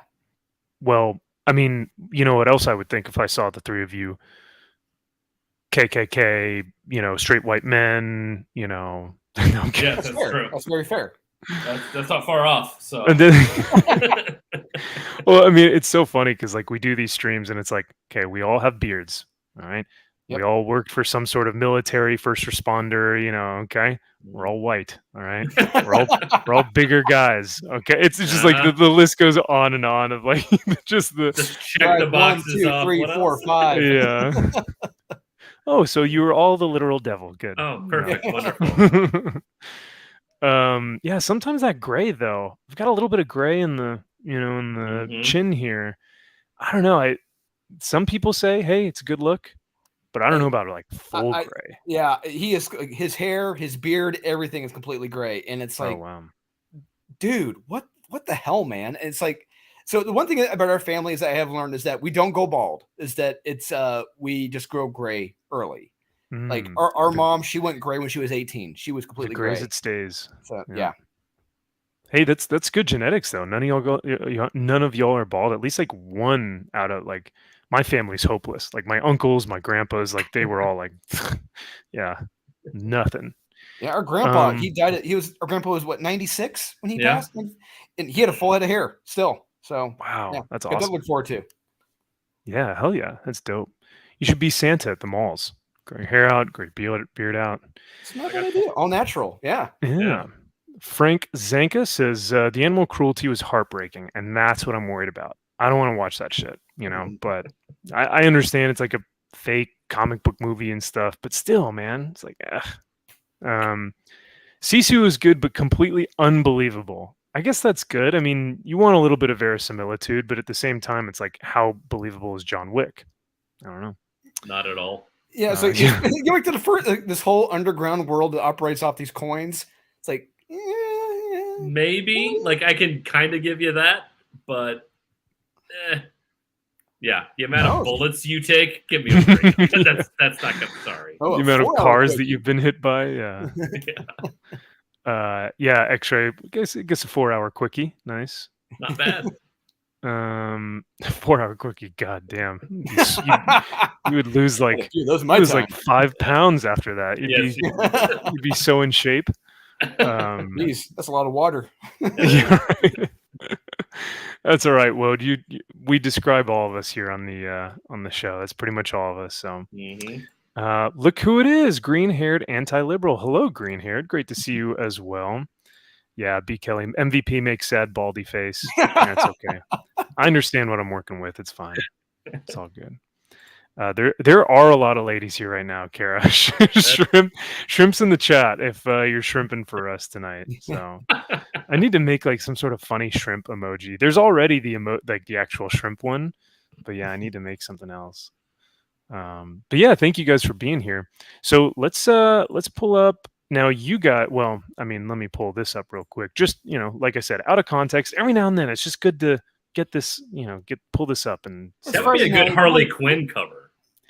Dude, I was literally, so there's one where she has her tongue out and I was like, she looks fucking exactly like Harley Quinn. She does. Like, shrimp VP. Maybe X-Ray. We'll talk this Sunday. X-Ray and I are going to do some Warhammer and we'll talk this Sunday. So, green hair. The shrimp thing is like, it's code for simping. So like whenever someone is like simping in the chat, you're like, oh, you're shrimping. So it's essentially the equivalent of simping. So chat is always shrimping. Yes, very true. But yeah, no. See if I don't know if you guys can, but there is a photo of her from this same photo shoot with her tongue out, and I'll let you guys, just do what you will with that information. But it looks very much like Harley Quinn. That would be rad to see in the new Joker film with Joaquin Phoenix. If it weren't a musical. They filmed that very fast. That was wrapped up very quickly. I was shocked. Yeah, it did seem to. Thanks for the shrimps, guys. Plenty of shrimps for MVP. Here comes the Bubba Gump boat. Shrimp stew, shrimp kebab, shrimp potatoes.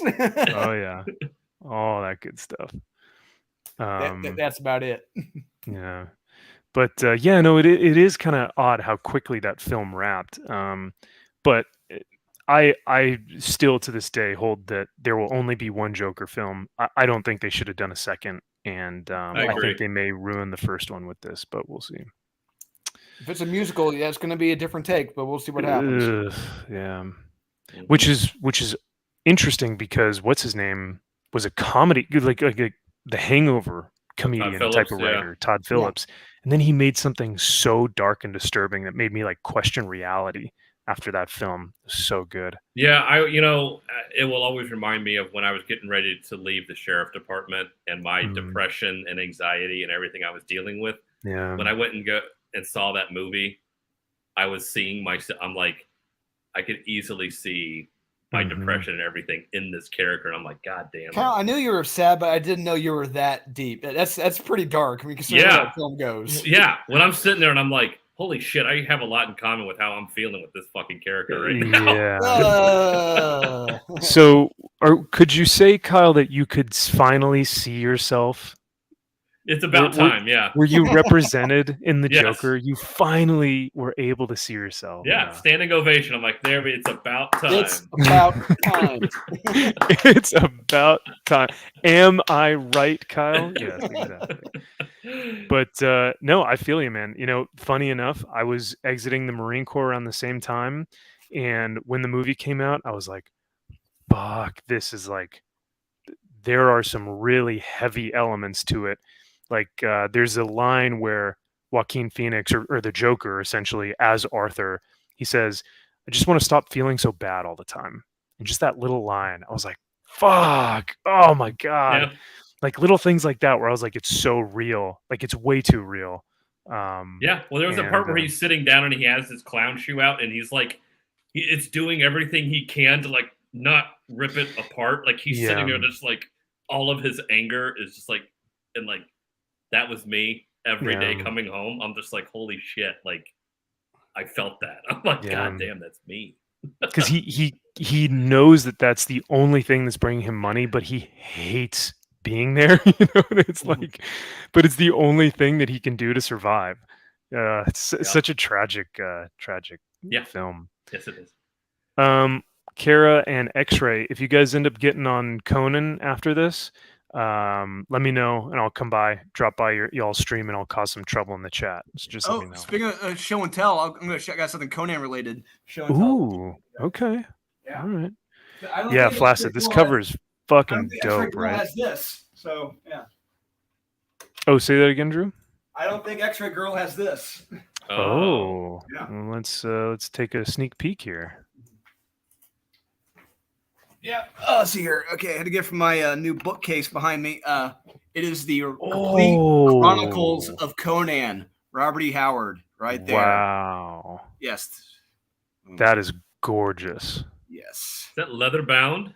Yes, it is. Oh. Damn. Yeah. So is that the novelization? That's not the actual comics, right? This is every story that he wrote. Holy shit. Yeah, every story, and inside of it's got the whole map of Hyperbia. Wow. Yeah. That'll put you to sleep. Shut up, Kyle. No, this is amazing stuff. Yeah, Drew, how can you read that and yet you fall asleep in Lord of the Rings? Exactly. This is badass stuff we're talking about here. Oh my. Fighting and fighting huge snakes and spiders. Yeah, when you can't pronounce 99% of the words in the book, and you have to make Kyle. it up. Damn it. You're just reading out prepositions. Shut up, Kyle. Gandalf literally fought a Balrog. Yeah, that's pretty damn cool. That sounds pretty Conan-esque to me, but maybe. It does. But if Conan-esque is where that term came from, here you go, right here. Yes. Yeah. That is beautiful. Even X-Ray Girl says that is a sexy black man. Oh, sorry, black book. I read that wrong. Yeah. Oh, sorry. Thick. He's so thick with 3 C's. Yeah. Woad Warrior says Crom approves. Absolutely. Crom. It's I've gotten to write Red Sonja twice now, which is professional for Dynamite. I got to write it with both times with Marat. I just hope someday, soon, maybe if I could touch Conan. Oh my God, it'd be amazing. Already gotten Red Sonja. Come on, right there. Red Sonja honestly probably needs more help than Conan does right now, because we do have Chuck Dixon on Conan. We do have the Ablaze comics on Conan. Mm-hmm. Red Sonja ain't got nobody, man. She's got me on a couple of the stories, and that's what I'm saying. Yeah, she's like, I picture Red Sonja going, "Help me, Obi-Wan," Help me, Dolan. You're my only hope. Help me, Dolan. You're my only hope. I'm that guy. I will gladly write a Red Sonja series. I'm hoping Dynamite. I mean, So cat's out of the bag. Right now, I just said that the explosive company. I'm doing, and I'm working on something for Dynamite. Hopefully, the announcement will be later this year. Nice. Can't say what it is, but yeah, I loved writing Red Sonja both times, and I hope I get to write her again. So yeah, nice. And I guess you need the link to those pages, Max, so you can read what I've done for the latest one, the Vampirella Red Sonja. Yeah, I guess. Yeah, please do, brother. That'd be dope. Yeah. We have Invincible Red Sonja. We've been reading that. That's been good. Yeah. Oh, see, that's what's so frustrating is you've gotten so good at this now, Kyle, that I don't know if you're joking or not. Yeah. To this day, brother, I don't really know if he's joking or not. I know, right? To this day, I will always say that your Monday shows would make me laugh every time you'd go to your skip its, and like one of you would say like, and for the next skip it, I've got Iron Man, whatever, and one of you would either go like, oh, didn't read it. And I'd go, oh, you didn't read it? And then you'd pull it out and be like, no, this book is a piece of shit. And I never knew if you guys were joking or not. To this day, I still like there were times if you said like didn't read it or like really like so like I think it was Kyle who'd always go like, really? No, I had that in my top 10. And then he'd pull it out and he'd be like, no, this is a piece of shit. Honestly, the last video we did had fun doing was talked about the Demon Days, the ones what's her name did it. Peach Moko. Yeah, I was like, and we got this. And moving on. Yeah, that was good. I did like that. That was perfect way to end a saga. What's up, Shieldwall? Good to see you. Kara says, my husband did a beautiful Red Sonja illustration. It's one of my favorites that he has. Is nice. That, Kara, you need to see if you got any Art Adams, or not Art Adams, who am I thinking? Still, I think Art Adams has done a few Red Sonjas in his time. Oh, so, has he? Okay. Oh, yeah. Been around long enough. Yeah. Yeah. No, Adam Hughes, excuse me. So Kara's good friends with Adam Hughes. What? Yeah, and has met him a couple times at conventions. So they have a whole Adam Hughes, like a whole office of Adam Hughes stuff. So like statues, original art, books. Yeah, what's hard to find? What's very hard to find? His he did them. He did several of his Penthouse comics for Penthouse magazine back in the 80s. Yeah. Those are very hard to find. You can find that's some of the early Adam Hughes stuff right there. Yeah, seeing your enemies run before you and lamenting their women is kind of dope. Yeah, absolutely. Seeing the lamentation of their women. It is kind of. It is Conan. It is, yeah. Yes. Speaking of lamentation of their women, X-Ray Girl's back hurts. So hopefully you're okay. Hopefully that's not from... Anyway, moving on from the 4-hour quickie. Is carrying Gary's load on Share the load. And maybe, I mean, Mark, I guess. Puppies, yeah, but Mark. Mark's Mark. Yeah. Mark, yeah. Nah. Cyborg gets cold, all that metal. So yes, Adam has bought me dinner. He's great. Yeah. Oh man. The coolest dinner I was ever at was I was in Boston for the first time from the first convention with Sean. It's like a 10, 11 o'clock dinner. Sean told Ernie and I, runs the store. We were there with him. He's like, hey, I'm letting you guys know there's going to be a big name coming to the table with all of us. Don't you dare say a word to him. We're like, okay. Oh. J. Scott Campbell showed up to the dinner. And wow. He shows up. He's like waving, like, hey, guys. And just sits down and starts eating. And it's like, that's dope. Yeah. And Ernie then proceeds to have him sign 500 comics. I proceeded then to short boxes here of the same book. Green haired, she's got to head out. She goes, got to run. Y'all had limited time. I wanted to stop by for a bit. Well, thank you for coming and hanging out with us plebs. We love you and we appreciate your support. So thank you. Always good seeing you in the chats. Look under logs out in the woods or in the back of your dad's closet and you might find some.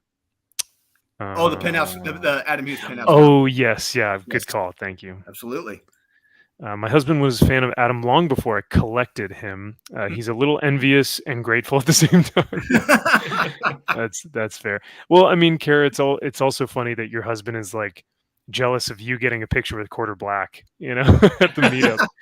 He's like, you got to meet Quarter Black. I told you, Max. I didn't say anything to him, but last year at Dallas, Quarter Black was there at the bottom of the escalator with like 4 or 5 of his kids, and I'm thinking that can't be him. And that's only half of his kids. He's got like 10 or 20. No, I'm kidding. Yeah, we actually got to see Quarter Black wife as well. She was at the meetup. She's dope. She's awesome, man. She's a lot of fun. And what was I going to say? Oh shoot, I was going to say something about the meetup, but I'm blanking on it now. Oh well. But yeah, no, it was a good time. Definitely got some. I was going to tell you. So when Jay and I were hanging out, and he was like, "Hey, could you review the Achromatic Chronicles Blue book?" I was like, "Yeah, absolutely." And you guys were watching FNT, and we're like, "Oh my God, wait, Jay is there?" And I showed Jay the text, and he was like, "Oh, why don't we just take a picture and show them?" Yeah, I'm like right here. So that's why I sent you guys the picture. So she is really, really sweet. But yeah, I think so. Well, not the kidlets. The kidlets weren't there, but the wife was there. So I don't know if taking kids to Vegas is probably the smartest idea, but yeah, probably not. Yeah.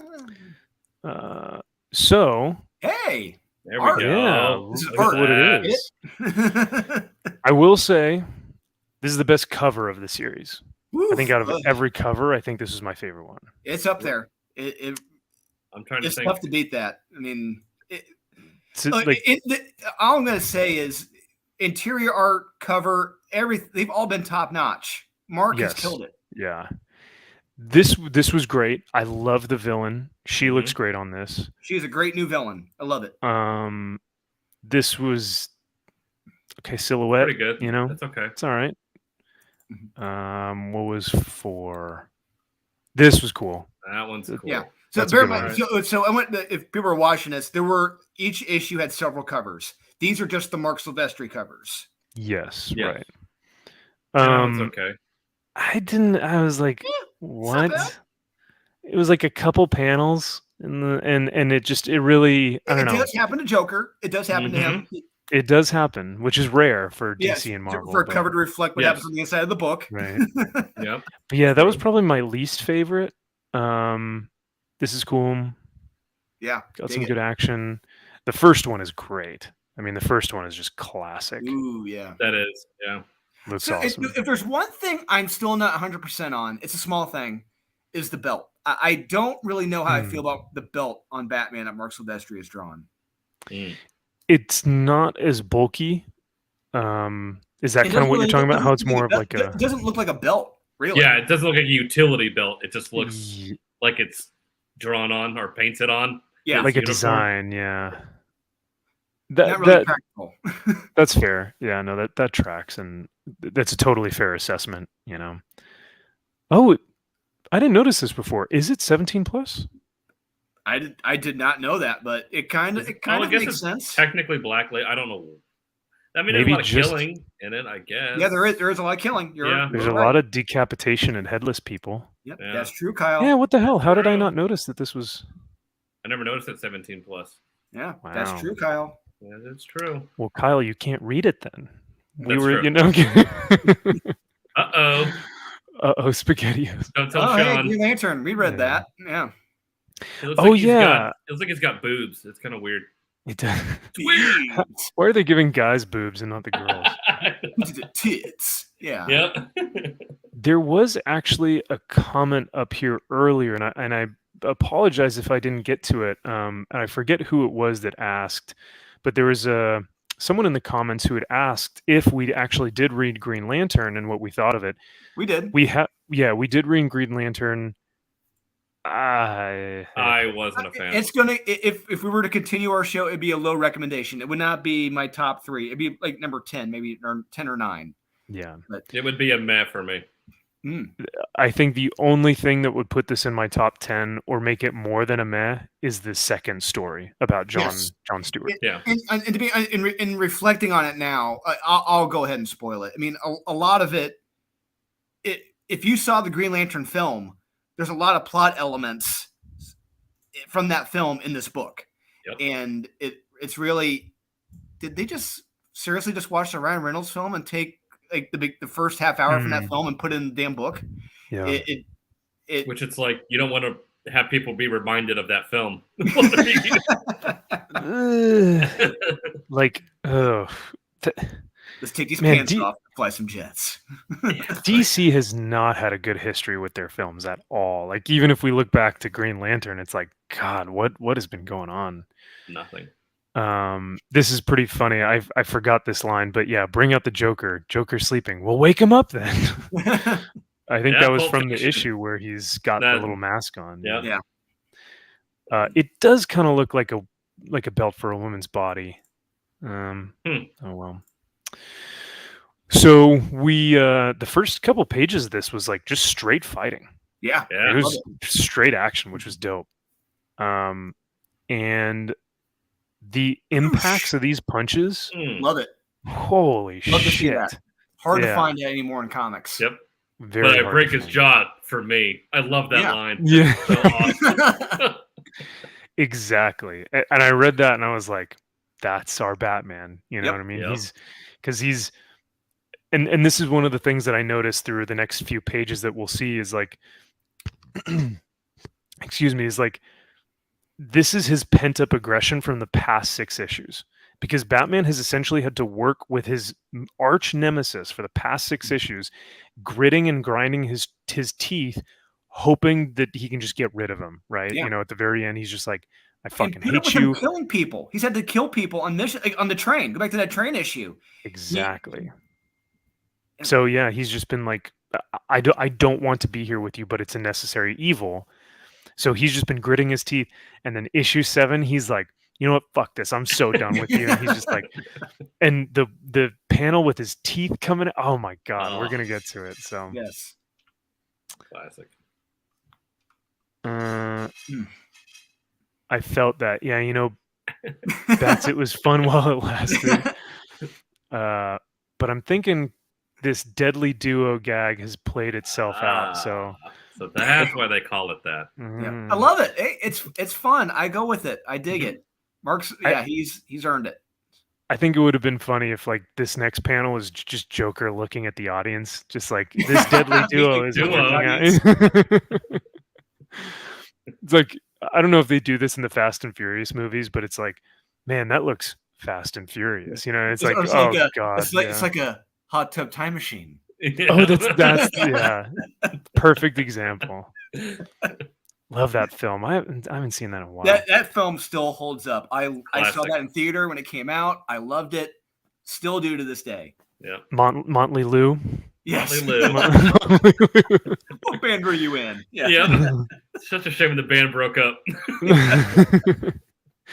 So this is a random panel, but this is maybe my favorite Batman out of the series. This it's weird and it's random. But I don't know why.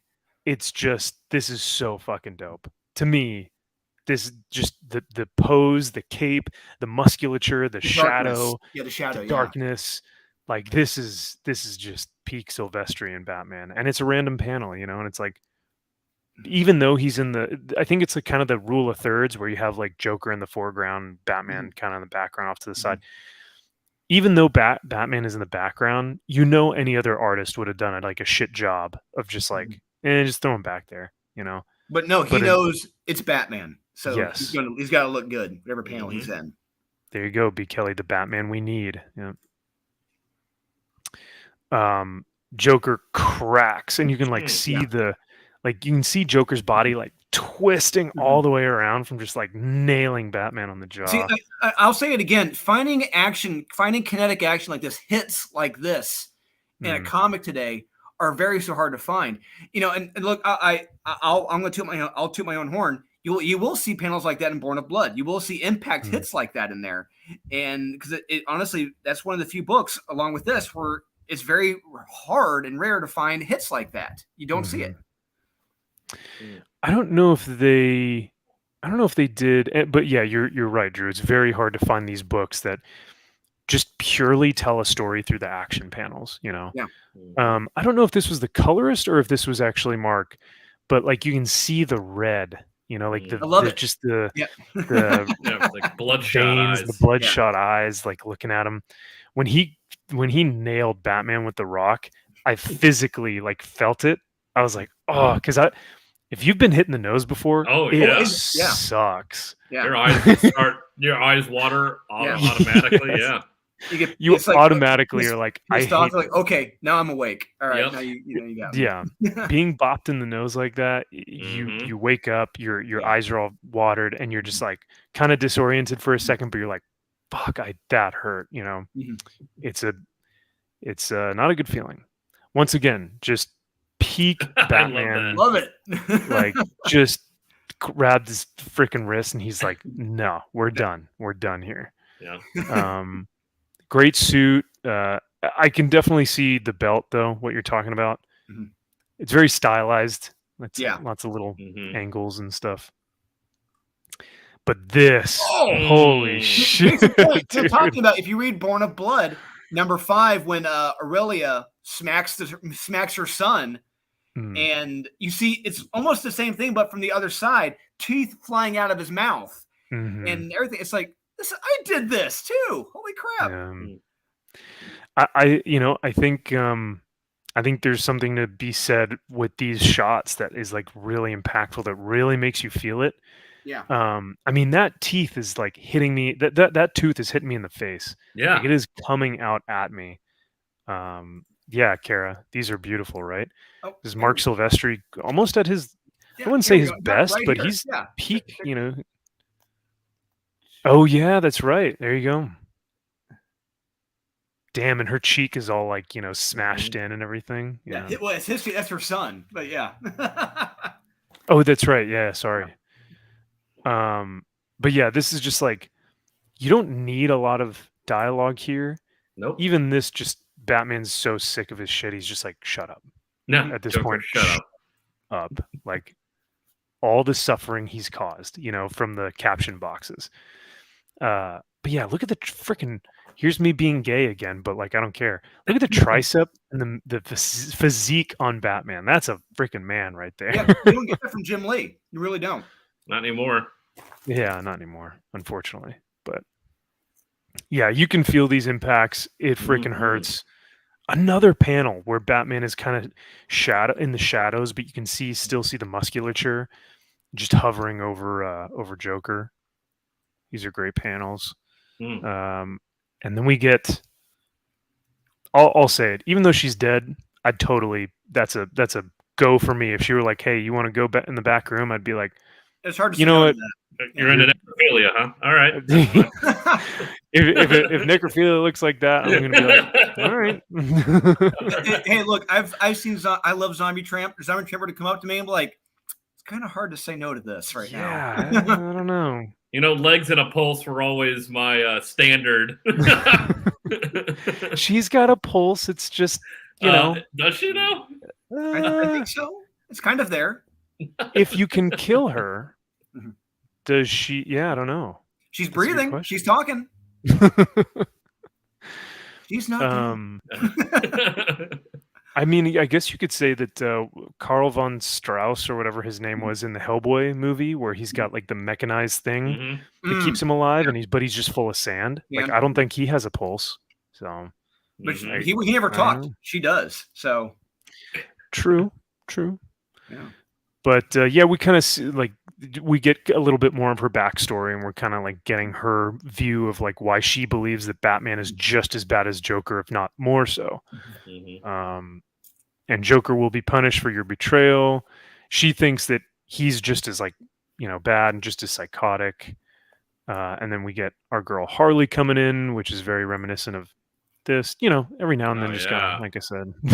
This is the best Harley has been written in a very, very, very long time. And True. Yep. True. She gets like 5 words to the entire series, and that's how you keep Harley Quinn. Have her shut the fuck up and occasionally come in and spout a line and shoot somebody. It's like perfect. That's all we need. Yeah. And when she does say something, she brings levity. You know what I mean? Like, because up until this point, it's been really heavy. And then we bring in Harley to kind of bring in some levity. And the jokes aren't like MCU humor. They're still like they're goofy, but I smiled. You know, it's not a. It's not a. It makes I'm not sense in the context with those characters, and I like that. Yeah. And I like how through this whole thing they've still been going, "Oh, Schmoopy, you're Schmoopy." You know, Schmoopy. He calls her like Monkey Bug. Yeah, and like she like legitimately hates him. Yes. She even at one point she's like, "How's it going down there, person I'm currently not talking to?" Because she's like, yeah, she's fucking done with him. But yeah, Batman says that Harley gives him some time to escape, and that he's been able to, while they were down there, or previously to when they got down there, he was able to do some detective work, which is what Batman does. And he found like the weak points for underground because this was a structure that hadn't been completed. And so he put an armed bomb down there. Mark Silvestri must love doing these profile shots, man. Absolutely, you know he does. And he should, because they're amazing. Because they're fucking perfect. Yeah. I think he's done a profile shot in every single issue. yeah. They all look amazing. I want every single one. Yeah. Oh, absolutely. Oh, yeah. I'm definitely not complaining, but I just think it's a great. It's like one thing that he's really stuck to that has just been like on point every single issue. I love how he draws. I mean, it's a small thing. How he draws the cowl's nose. How he draws how sharp it is. It looks amazing. Yeah. Well, the whole like the musculature on the neck, the jawline, the foot, like everything just looks proportionate, and it looks very Bruce Wayne, Batman-esque. You know, like these are the features of someone who has trained their entire life to be in peak physical condition. I also like even at the close-ups, we're still getting the wide eyes. You know, we're not getting like an actual eyeball. We're getting the wide eyes, which is comics 101. Don't do eyeballs in a cowl. Yeah. Correct. So Batman releases, or like kind of clicks off the arm bomb, lets this huge flood come in, and I like this. This actually made me chuckle a bit when Joker's like, "There's no more room on the door, Jack," like Titanic, and he's kicking the zombie. I was like, "That's pretty good. That's fun. I like that." It's okay. It's for the kids. Didn't get a chuckle out of Kyle. Fair. That's fair. Totally understand. Yeah. But this was cool. Once again, great art. And our antagonist starts pulling Batman down, and he finally gets back up. But we see the Joker has gotten the key that Batman held. So this is kind of where, Jim comes in, saves Batman. This is kind of where I had to stop, right around here. So if you guys want to kind of pick up, and I'll follow you guys if you want to give a synopsis or whatnot. I will say though, this Batman, like I said, the profile shots are like the side shots of him. The lighting, everything in this is just like, this is so rad. Like I want this to be continuity Batman. You know, I don't want this to just be 7 issues. I want this to be 150. But when you have to now. When you compare this to the Chip Zdarsky Batman out same week, each issue has been out the same week as Chip Zdarsky's Batman. It's like every time this issue has always trumped Chip Zdarsky's Batman by like a lot. Yeah, not by a margin, a small margin. Like this is miles. This is in a different universe comparatively to. And it's and I'll be honest, it's been unfortunate because I really don't feel like this is getting the attention or publicity it should be as compared to Chip Zdarsky's Batman. Because I mean, as much. I mean, because look, we all hate Bleeding Cool. I think even Bleeding Cool hates Bleeding Cool. But the fact that how they're showing off. Look at they're acknowledging Adam West Batman and the shark repellent spray. Like, who gives a shit? Are you not reading this right now? Yeah. No. It's a crime that people are not reading this in World's Finest. Yeah. Absolutely. And they're like, yeah, like DC are my favorite books out right now. Or they'll say like, you guys are just haters. Like, you don't understand that there are good books out right now. And it's like, oh, really? Are you not? We lost our boy Drew. Oh, he's a piece of shit. So I'm stuck with the better brother. Is that what you're saying? The only brother. The. Oh, there I am. Oh, okay. There you are. We dropped. I'm trying to stop my camera. I gotta go wash my hands real quick. I'm eating some popcorn. Be right back. Oh, okay. Sounds good. I'll mute him just in case. But yeah, I mean, it's funny when you hear people saying like, "Oh, you guys are just a bunch of haters," and you don't actually read any good, or you don't want to read any good books. And it's like, we're reading the good books. You aren't, or like you're not focusing on what is actually good. Yeah, you want to focus on the negative, which is fine. You can focus on whatever you want, but it's not the truth. Sorry. Yeah, so we find out that key was to a safety deposit box in a bank. So the Joker. That's what this is. Yeah, we find out what was in the safety deposit box. Batman then initiates the Aegis protocol, which means it's a, oh shit, all hands on deck. Like, something serious has happened. The Joker has something that can affect everything. So I'm going to initiate this protocol now as a result of Joker finding out.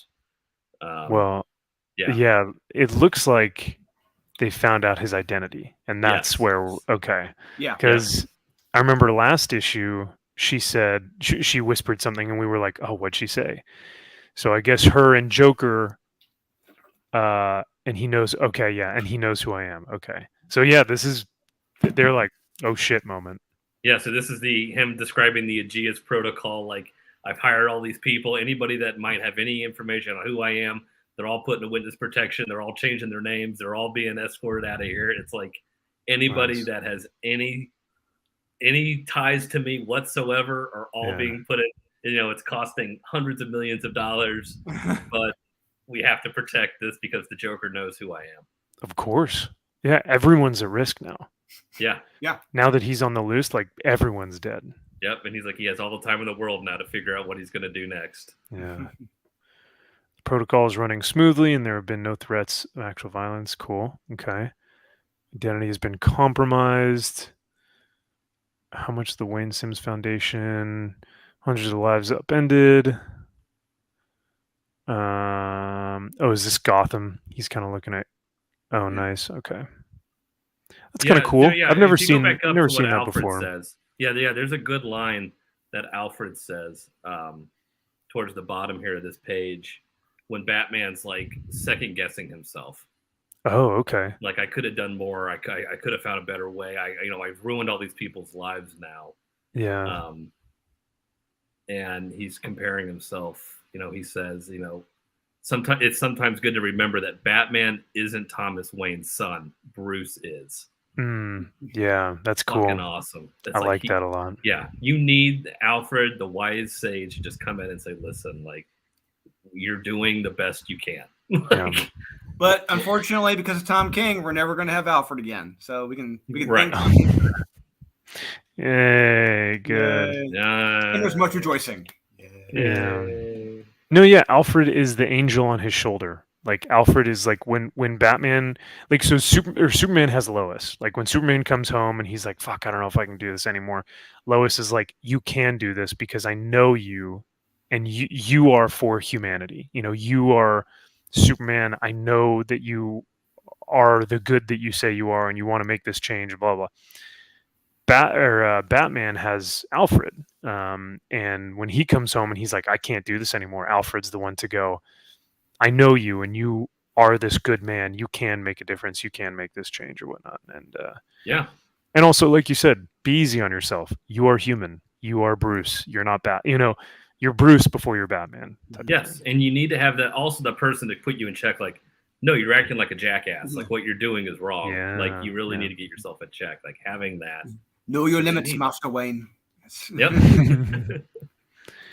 Is Bruce ever going to get his fortune back? Oh no. Probably not due to reparations. So no, not until Lucius Fox goes to jail for embezzlement of funds, which I hope does happen. If I were made the Batman writer, I would have Lucius Fox being tossed in jail for embezzlement of funds, goes back to Bruce, reopens the mansion, turns back on the lights, turns back the lights on in the cave, and just gets back to business. That's how it needs to be. Yeah. What's up, Cajun? Good to see you, brother. He says Max and a necrophilia confirmed. You know what, Cajun? You sent me a picture of the MVP hat. I'll let it slide. No, I'm kidding. Cut you a break today. Yeah, right today. Well, I mean, how could you not when she looks like that? And then this was kind of surprising. So Mr. Negative says a lot of people like the art in this a lot, but don't seem to be loving the story as much. I don't see how you could not be liking the story. Because they're not reading it. I was about to say that's impossible. That's literally physically, humanly impossible. You said they're not reading it. Or they're confusing it with the Chip Zdarsky Batman. I don't know what they're doing. Yeah. Why does he still have his right hand? Why is his hand not cut off? I don't understand. I can't believe that shit. God damn. This is very surprising to me because, like, objectively, even people who are like, Mark Silvestri can't write anything. He's just an artist. Even those people are like, wow, Mark actually knows how to write Batman. Who would have thought? Mark's been a storyteller since the 90s. Yeah. With Cyberforce, going as far back as that. He knows what he's doing. Well, you look at like, this is fucking awesome. Those eyes on Batman. I love that cowl, how it looks. Yeah, hell yeah. But yeah, I mean, like, you look at Jim Lee. I know we were talking about Jim Lee earlier, but he did a book called Divine Right, and the artwork is amazing in that book. Story is unbearable because Jim wrote it. You know what I mean? It's unreadable. Same thing with Clayton Crane. I think Clayton Crane had a story out back in the 90s. It was Top Cow or Image or one of those. Oh, The Gift? No. That's Tyler Kirkham. Never mind. Okay. Whatever it was, unreadable, absolutely awful. You know what I mean? But the artwork was fantastic. So this is objectively a really well told story, and the characters sound exactly how they've always been portrayed, which is, in my opinion, one of the harder things to do. But yeah. Because, I mean, now you could put this story into AI and say, like, hey, give me a Batman story, right? Beep, beep, beep. Yep. But to get the voice of the characters, that's where you really have to put your creative chops into play. Agreed. See, then we get this. This is when I'm just like, okay, exposition dump. It's the Joker explaining all the backstory of talking to Living Dead Girl, and it's just like, okay. It's like, and then we're teaming up and double crossing, and we're gonna double cross the double crossers, and it gets a little convoluted in here. Yeah, this doesn't look too good. Yeah, I love this cape. Yeah. God damn! Look at the city behind him. That's incredible. Yeah, dude. that's I mean, almost like Tim Burton-esque Gotham right there. Yeah, right. It really does look like. It almost looks like every building is a cathedral. Right? It's so cool. That Art Deco stuff is awesome. Yeah. Oh, it's so rad. Yeah, so the Joker's like, oh, these are the guys that went into the bank, and I'm going to kill them now because they can't find. It's like, okay, then the Joker and Harley, I guess, get engaged, and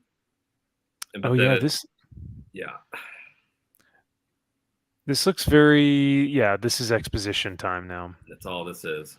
Trying to wrap everything up. And that's when I did this, and that's when you were seeing this, and see, Bat, she really did know everything. Like, oh, so Joker's been pulling the strings, would you say? Of even this girl? Yes, like, she's like, I will tell you who Batman is if you do all these things, and the Joker's like, okay, I'm going to do all these things, but I'm going to double cross you after this, and then I'm going to somehow find a way to, she's going to be like, but I can make you get this key from Batman, so then you can then find out who Batman is if we do all of these things that happen to go according to plan, and they all go according to plan. Like, so it's like, okay, sure. Gotcha. Okay. Yeah, I'm going to have to reread through this again because, like I said, I wasn't able to finish the book. But then then he finds out the Joker's like, I never found out who you were. because that will then ruin the game of us being the Joker and Batman. Cat and mouse, yeah, yes. Exactly. So he's like, I never found out who you were. Okay. So you initiated this protocol and did all these things and fucked all these people's lives over for nothing because I don't know who you are. Okay, I like that. I like because Joker. That part I liked. Yeah, Joker would troll him like that. Yes. Joker would be that much of a troll to just be like, yeah, fuck you. You did all this for nothing. Like, that's never knowing who you really are. That's what the real deal was. She was going to go public and out you if I didn't play along and earn the key. Gotcha. Okay. All right. I'm on board with that. Yeah, definitely heavy exposition, but yeah, it wasn't the most exciting ending. I'll say that, which is kind of it was very action heavy toward the front end of the comic, which is not bad, but it's like, yeah. They were doing so well, says B. Kelly, for sure. You know what? And that honestly, Mark and whoever his editors were for this have built up such goodwill with me with this series. I honestly, I understand. Like, it's fine. If they were to do this every single issue, or if this were like, if they explained away like some nonsensical, bullshit idea or something, then I would be like, okay, this is not okay. But it makes sense in the context of this. Plus, why end it on 7 issues? Couldn't they have made an 8th? Wouldn't it make sense to be like an 8-issue miniseries? Why 7? Couldn't afford Mark for 8. Who knows? And so that also could be an editorial decision. Maybe Mark wanted a lot of this exposition to breathe a little bit more in issue 8, and they were like, "Nah, we can only do 7." So, yeah, that's when it gets frustrating. Is like how much of this exposition dump was editorial, and how much of it was Mark not knowing how to write the story. Or being Mark, like, Mark being told, "Hey, you need to wrap this up. There's a lot of stuff you forgot to put in here." It's like, oh crap. yeah, maybe. Like he was having such a good time that they were like, "Yeah, you know what? We need to wrap this up." And then he's like, "Oh fuck." Have a great night, Shieldwall, and thank you for stopping by, brother. I appreciate it. Au revoir. All right. Well, it seems like, oh wow. What's his name is alive, and is this his dad? This was the guy who was doing all the experiments, right? Yeah, the dad who lost his eye. Yeah. Mm-hmm. Yep. Oh, interesting. Okay. Looks like some political stuff, or at least some PR, like just public relations. Doing foundation, and he's the board he put on Barbara Gordon, Jim Gordon, and a few other people on his little board of directors, sort of thing. Yeah. We got to have police reform. We got to do better, sort of thing. It's like, sure. You need to do better, Senator. Yes. Is that what Batman I don't know said? What you got to do, but you got to be better. Yeah. Such a trolly line. I'm not going to propose any ideas. You just got to do better. Yeah. Do better. They're like, what? Yeah. What would you propose, Falcon? I don't fucking know. You're the mayor. That's not my job. Senator. It's not my job. My job is still to do better. Yeah, you just got to do better. Have you guys read the next White Knight book, Generation Joker? Funny story. I got the PDF. I saw it. I haven't read it, and like I saw him like, the art really didn't impress me that much. It didn't do anything for me. But if I spend time to actually read it, I may think differently. But we'll see what happens. Okay. Yeah, I didn't even know that there was going to be another. I think there are 3 main series from the White Knight universe, right? Yeah, the first one of the spinoffs. Yeah. Okay. So I guess this kid he says next time you see him, can you give him this? Yeah, he's like, you know Batman, don't you, mister? Yes, of course I do. Oh, can you give him this thing? And yeah. It just says, I hate you on it. Yeah, go fuck yourself. Go fuck yourself. I hate you and your white privilege beating up. Yeah. I like Nightwing better. Yeah. He loves lollipops. Yeah. Yeah, lollipops. The little boys. Oh my god. Or it's like his number, and it's like, give this to Tim Drake. Yeah. His like phone number. Like, oh, okay. Tell Tim Wait, to no, call that's me. weird. That's a little kid. Never mind. Well, weird. It's just normal in the Robin comic. So Yeah, honestly, they draw them like they're 12. So yeah. this, I mean, I'm speechless. Mhm. I'm fucking speechless, man. This is unreal. This is, the Jim Lee photo of Batman looking out onto Gotham, and he's got the one leg up on the gargoyle. Yep. And it's like the Yeah, side 608 shot. second print. Yeah. It's like it's the opposite of the Superman for Yep, tomorrow. yeah. It's like that. This is better than that. Like Whoa, I think this is better than that one. Whoa. Can you I mean, Whoa. Kyle, don't this you is have that? incredible. I have that. Oh, I have that. Oh, Hold do on, you? let me get it. I got Oh, it. Kyle Oh, has it. okay. All right. Yeah. Show and tell. Nice. Yeah, nice. it's a fun show and tell night. So Yeah, no, I love it, man. I love when you guys show stuff off. So Oh, speaking of that, I got another piece of coolness in the mail. I'll show this off. Yeah. Okay. I'll be right back. Okay. Batman says, "I would dwell on my anger and reminds myself of my purpose and I became Batman tomorrow." I got this cool Die Hard poster from Rob Liefeld's Whatnot channel. Ooh. Signed by Rob, right down there. Very nice. Very nice. Ah. Gotta get it framed. Hell yeah, that's cool, man. Yeah. That looks good. Yeah, it's a Joe Mad poster too at that. So yeah, I love it. Oh, hell yeah. Who doesn't love Joe Mad? Joe Mad and Art T-Bear. I forgot. Yeah, get the Art T-Bear right down there. Was Joe inking on this or what? I think Art inked him. Art inked Joe on this. Oh wow, so that is a Joe Mad. I thought that was a Rob Liefeld. Okay. You would think it looks a lot like Rob, but no, that's Joe and Art T-Bear on there. Dude, that's badass. That looks cool. Kyle, I'm gonna put you big screen if you got it on you. Oh, you got it slabbed? Hold on, I gotta take this Yes. blur off. Yes. See if you can make How do I didn't know that it would blur the comic as well. I didn't think it would either. Oh my god. Annoying. Of course, Kara. Of course, Kara's gonna bring up the feet. Of course. The feet. Yeah.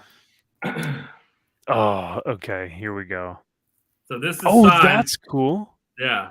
So this is signed by Jim, addressed to me. But yeah, For Kyle, best. 9.6. I don't know. You might want to throw it out, Kyle. It's pretty much junk. It's a 9.6. I don't know, man. So like, keep it up. This is better. This is better. Objectively, I don't know. That's tough, dude. I don't know if this I. This is iconic. Say. I mean, it's definitely iconic. Don't get me wrong. Now, I will give you this. Personally signed to you. That's cool. That's fucking cool. Yeah. So yeah, but that is a boss ass image. This is better. It's a good slab. You're being subjective right now. 9.6. Come on, it's a 9.6. You might as well just throw it out. Oh yeah, it's not a 9.8. I mean, come on. What? 9.8 or bust, Kyle. Come on. Worthless. Absolutely worthless. CGC, yeah, get out of here. Shitty slabs. If it's not a PGX, if it's not a PGX 11, I don't want it. True. So. That's so funny. Not enough pockets, not enough. Yeah, he doesn't have enough pouches on there. That's true. Kyle, I don't know. No, Kyle, did you buy one of the pouches that Rob sells on his Whatnot channel, or just the pen? Just the pen. I got the. Okay. Hold on, I got that too. Yeah. So Rob sells pouches. Oh, that is awesome. Signed by him, and he has pens too. This Liefeld pen. Kyle's got the. Yeah.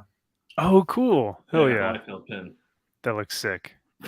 Yeah. If you don't watch Rob, you got to watch Rob's Whatnot live sales. They are hysterical. They're fun. He's very entertaining. Yes. Yeah, Kara, it's funny. I love me some fucking pouches. I love that whole era of pouches. I think it's great.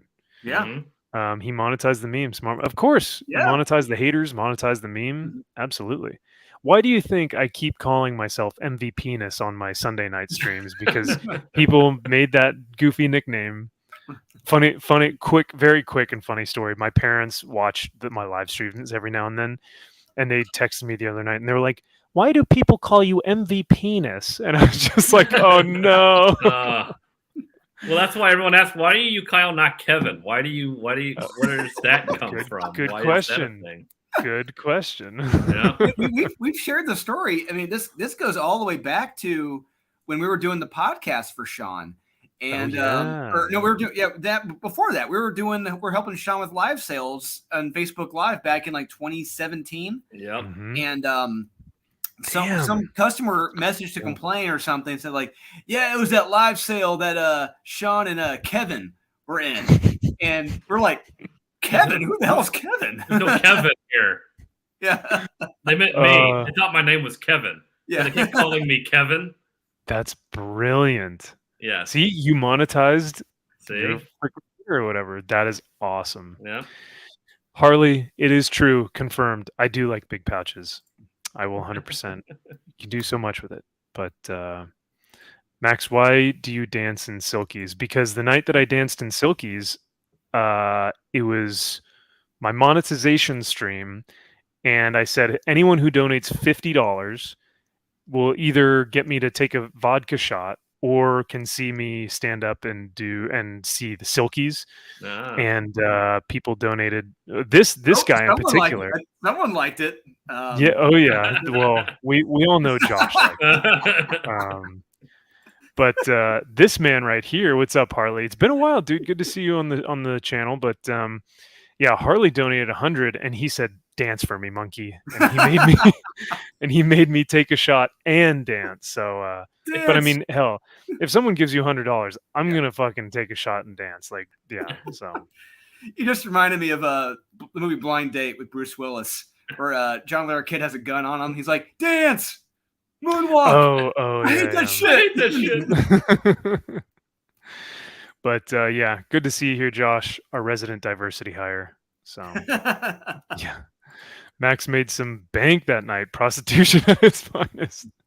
I mean, it's the closest thing I can do to a hot tub stream, Josh. So I got to monetize somehow. Hey, you know what? That is one of the oldest and most profitable professions in the world, and still going strong. It is the oldest profession, yeah. So, that's cool. All right, I like this. That's heartfelt. I like that. That's cute. I love it. That's a Batman cover right there. In case you can't see that kid drew. Yeah, it's a Mirka and Dolfo cover right there, I believe. Yeah. That is honestly a current DC Batman cover. So, this is the I Am Batman. Not Ta-Nehisi Coates. Who the fuck is writing that book? That's awful as well. John Ridley. Yeah. Thank you. It's John. No, it's what's his name? Fox. Lucius Fox. Yeah. John Ridley's self-insert as Batman. Yes. But this is cool. I like this a lot. And I think too, this may have also been something that Mark did as a young kid, was maybe draw Batman. And so like Mark as a kid maybe wanted to put this in there as kind of like a sentiment to his early childhood. I don't know. Who knows? But that would be cool.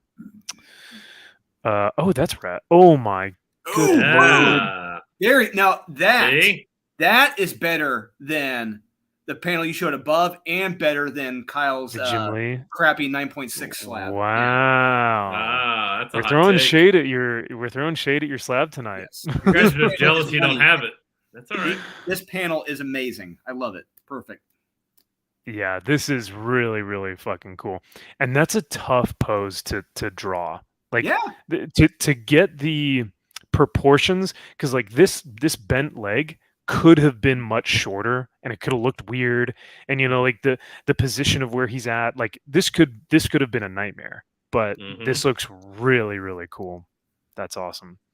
And like we said earlier, Jim Lee, almost as good as Jim Lee. Oh my god. Shut up, Kyle. Get out of here. Unreal. This kid's going in a few more years. He may actually be okay at best. You know what? He may do X-Men at some point. He may be good enough for X-Men at some point. Yeah. Little did we know, this is actually Mark Silvestri's art. There you go. See, not this. This Peach Momoko. Yep. Yeah.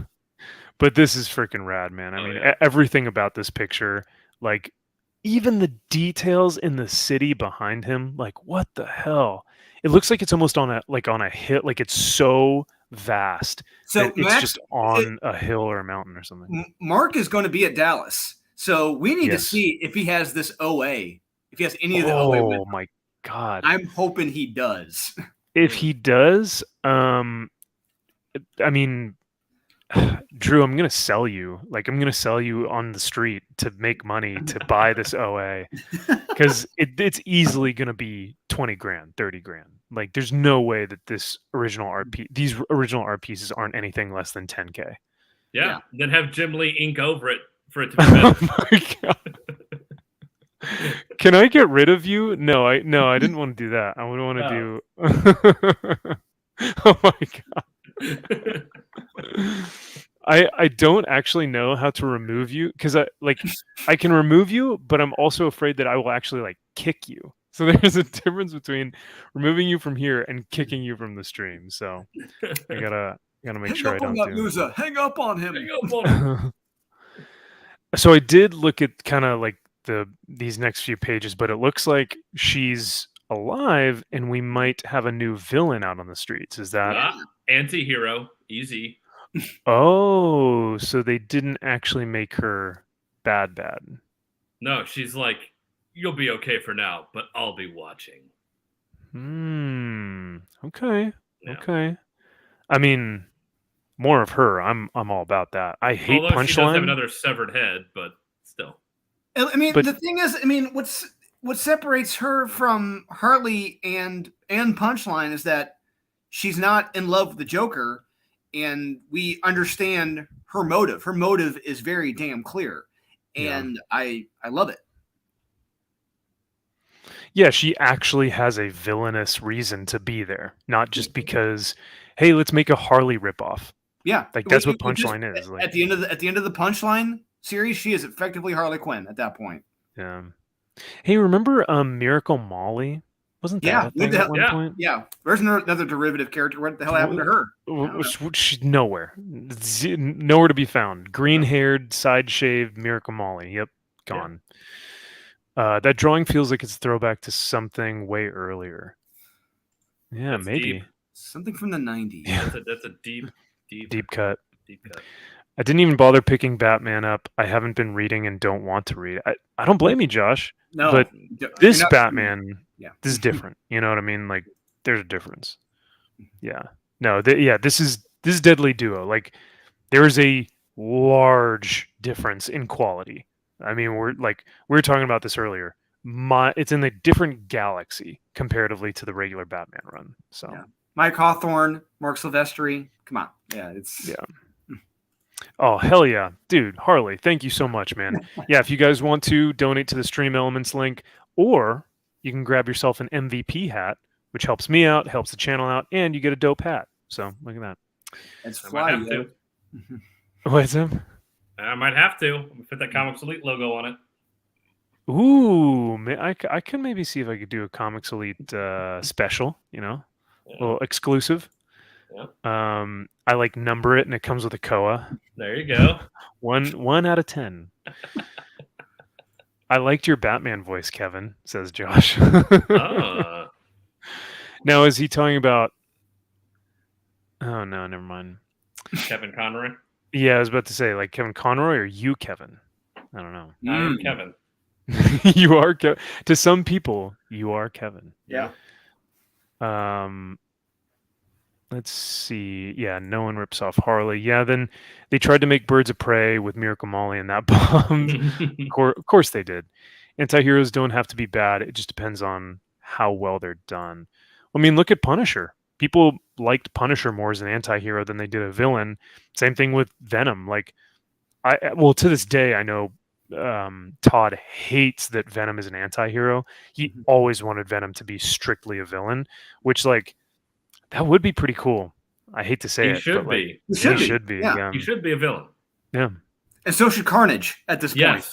Oh, Jesus. Carnage. Yeah. He's a suicidal maniac. Or not a suicide. He's a sociopathic maniac. If you have a kid wearing a Carnage symbiote and you're telling me he's not a killer, none of it makes any goddamn sense. None of it makes any sense at all. Yeah, it's awful.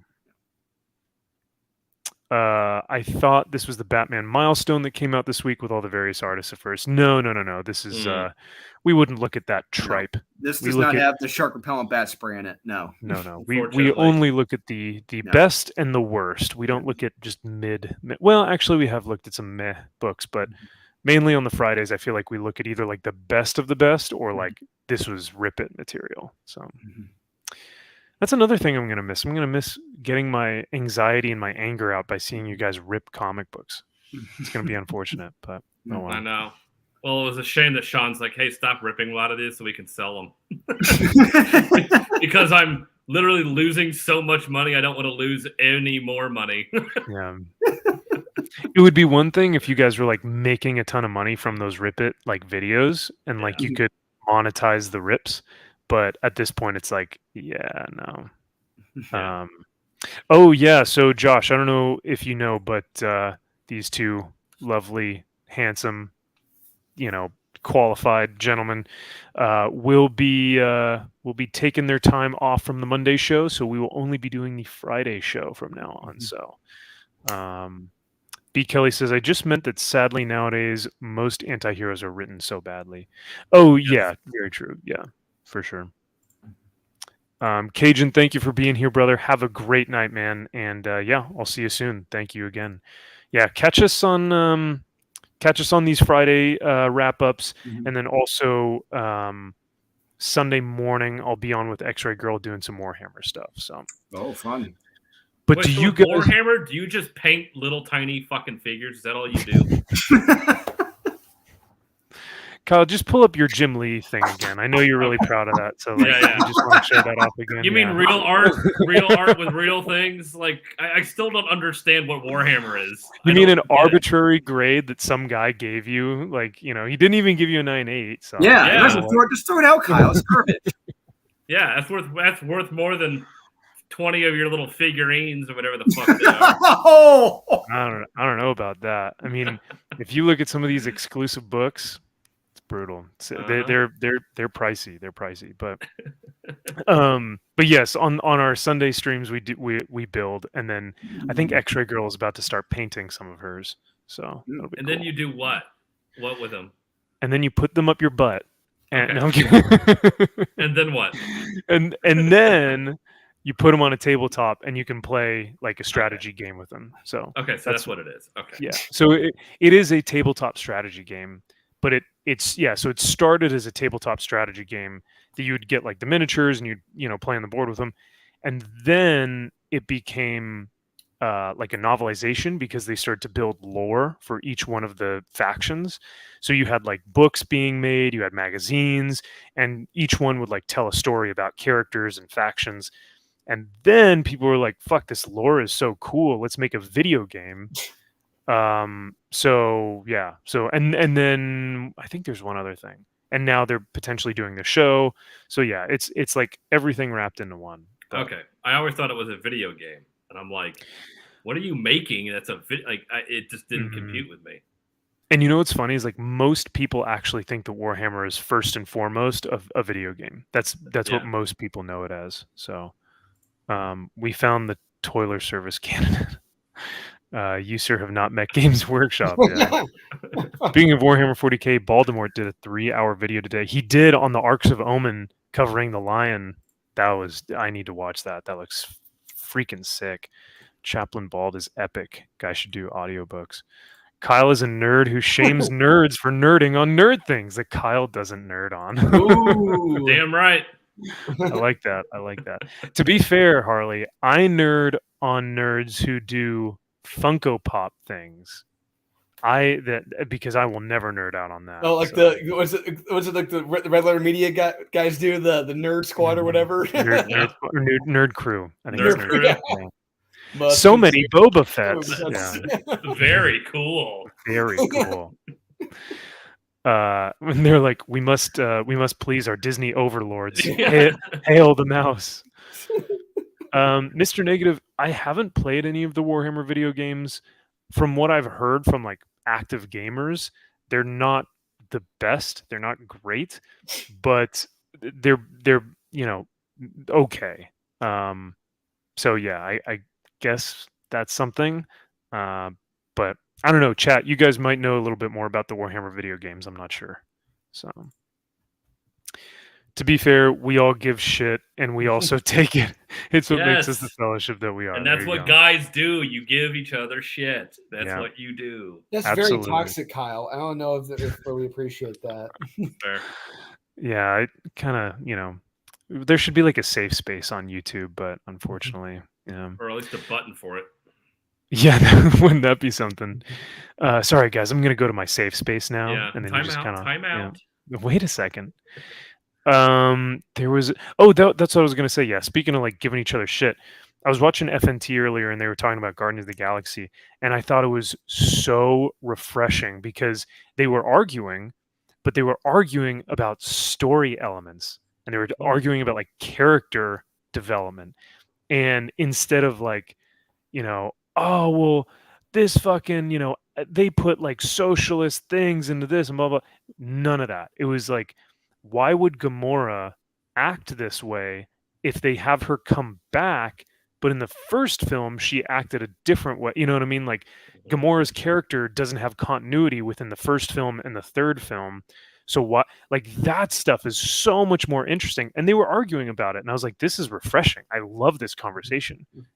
That's what it's about. Well, right. And it's like they assumed it's just echo chambers. It's like, oh, we're all going to get on here and have the exact same opinions on everything, and we agree on everything. It's like, no, that's not how life works. Yeah. That's how the X Office Slack chat works. Yes, that's how they want it to work. It's just a hippie commune where everyone agrees with the same bullshit. And they're all banging each other. Yeah, it's like Krakoa, right?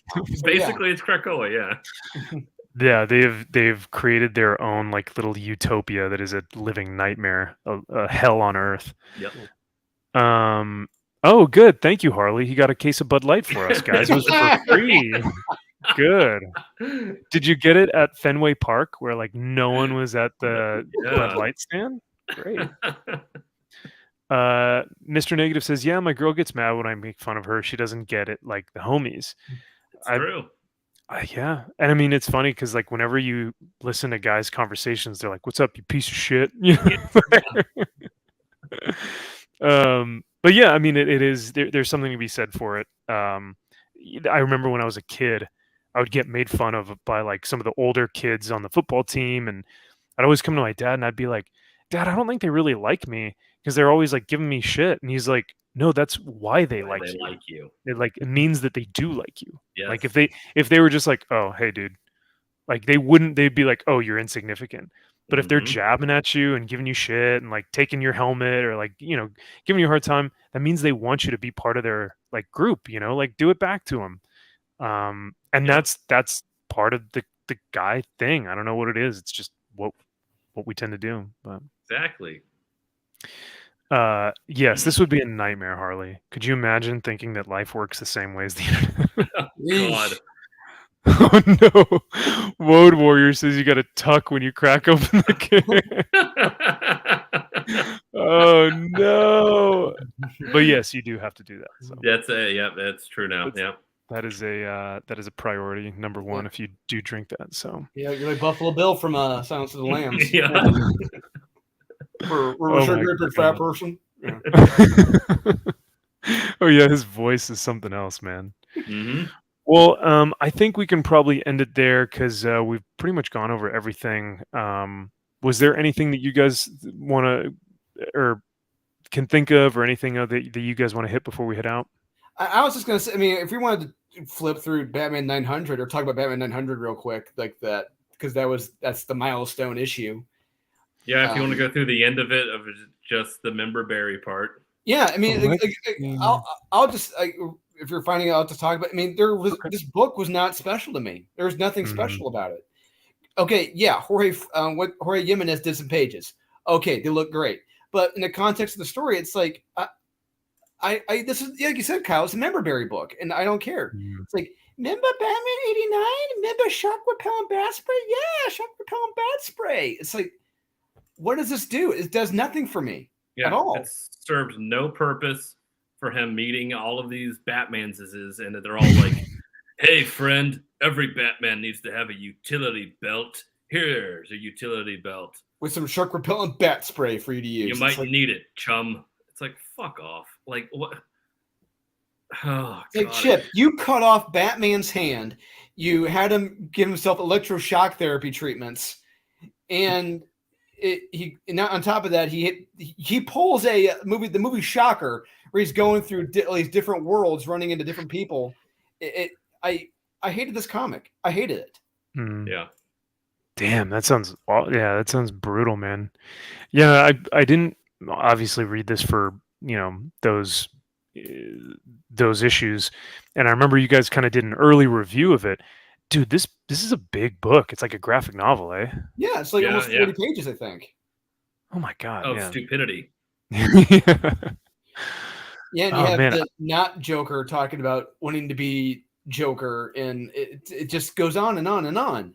And then this Selena Kyle kicks this whole thing off by literally kicking Batman in the back because of how he treats her on a different world. Like how dare you treat me like this? And I'm going to kick you into this time portal because I just now remembered that Bruce Wayne is bad. It was like, wait, what? Yeah, I was gonna say oh my God, it sounds so convoluted and just like, yeah. It is a very convoluted comic, and even at the end of the issue, there isn't a resolution. He just meets Robin in the ether, and they hug, and that's it. And then all the Zur-En-Ah versions of all of the Batmans is. Yeah. Oh my God. Yeah, exactly. Yeah. Oh my God. All the Batmans is. All right, I think it's. Oh, yeah. So this is what. So we're on issue. You said 900. Yep. But it's 135. Yes. So it's Legacy 900, and okay, I got it. There we go.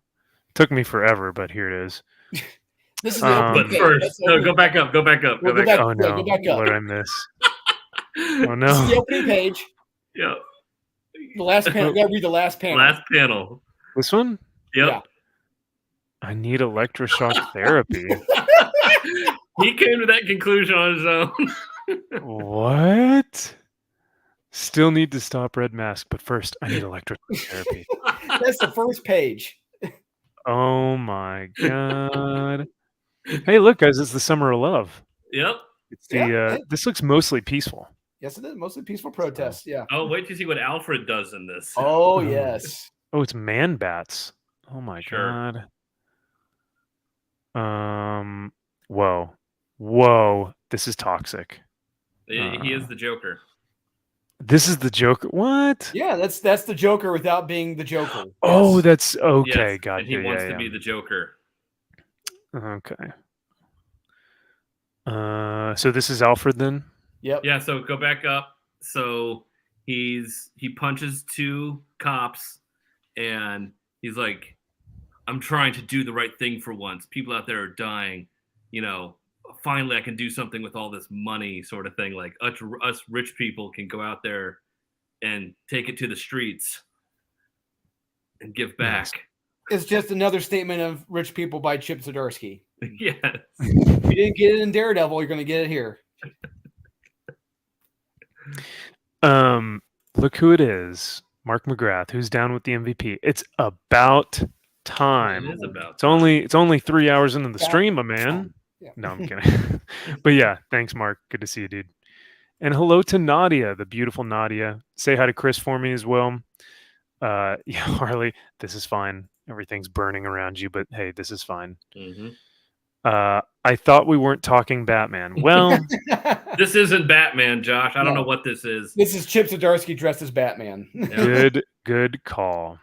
Batman is now Ash from the Evil Dead caught in a multiverse. Yeah, that's not a bad analogy. He is about as dumb as Ash in this. Yeah. I step in the shower for 5 minutes and the stream goes to shit. Josh, now why you be telling me you stepping in the shower? You got me shrimping for you now. Quit teasing. Yeah, quit. Damn. If you're gonna tell us, you might as well show us. I mean, come on, dude. Hop on the screen. It's getting a little hot in here right now. give me like 3 minutes and I can come back and finish the stream. But yeah. See, even people are shrimping for that shower comment. But Kara said we started from last night. Holy crap! Oh, okay, for the for the show. That's right. I'm telling you, So they need to watch the Fatal Attraction. On first 2 episodes are free on Amazon Prime. Yeah. Okay. All right. Fatal Attractions. I got to put that down on my list as well. Yeah. Even B. Kelly in here shrimping. I love it. I love to see these shrimps. We do always say show, don't tell. That's a good point. It's a good point. Visual storytelling, Josh. Yeah, 38 seconds. Exactly, Woad Warrior. Ooh, hot take, Drew. Oh, hot take. Whoa. Wow. Whoa. Boom. I don't know how you could have got on board with that. I was, because I love the original film, and watching this series, I was in it. I could not stop it. I could not stop watching it, especially episode 3. Episode 3 has the twist, and I really dug it. With a twist. Yeah, a twist. Yeah, Harley, you missed the 2 hours, bro. Missed the first 2 hours. What were you doing? Got your finger up your butt the whole first 2 hours. Van from Reba. What? Oh. No, this is with show? This is with what Josh Jackson. He was Pacey in Dawson's Creek, and he was Charlie. He was Charlie Conway in the Mighty Ducks. Yeah, I don't know any of these. Sorry. Mighty Ducks? You don't know the Mighty Ducks? Well, I know the Mighty Ducks, but I don't know any of these names. Okay, Josh Jackson. He played Charlie Conway in the Mighty Ducks, the main kid. Oh, okay. He was an urban legend. Yeah, the legend. Sure. Yeah, he was the urban legend. Yeah. The urban legend. He's Pacey from Dawson's Creek. Come on. Oh, wait, is Dawson's Creek the one that's like, I don't want to wait? Yeah. There you go. Okay, Yeah. now we're talking. All right. Now we're on the same page. Now we're on. We're synced up, yeah. So now he's getting visions of other Joker, and now he's like, I need to become that Joker. It's my destiny. And so he's having a crisis of conscience. Oh, this is gotcha. Yeah, so that's him seeing himself as the Joker in other multiverses. Yeah, and he's like, I need to become that. God, this art sucks. Yeah, Mike. It's Mike Hawthorne, so it's good for Mike Hawthorne. I'll say that. You look at his other shit he's done in the past. It's You know what? I might need a palate cleanser after this. We might need to look at Venom Lethal Protector too. Oh, because I need to see what's her butt's butt again. Yeah, Silver Sable. Thick. Yeah. Yeah. That's like a chocolate shake that won't go up the straw, if you know what I'm talking about. That type of thing.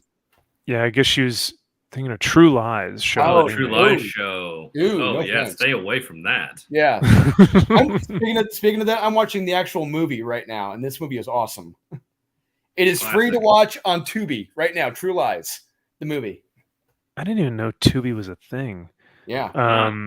This art gave me hope for a book of my own. Bust out crayons and shields them from Max. I don't know what you're talking about. Crayons are fantastic. They're good for your health, and they make you a war fighter. They definitely don't mess with they don't make your brain smooth at all. I promise.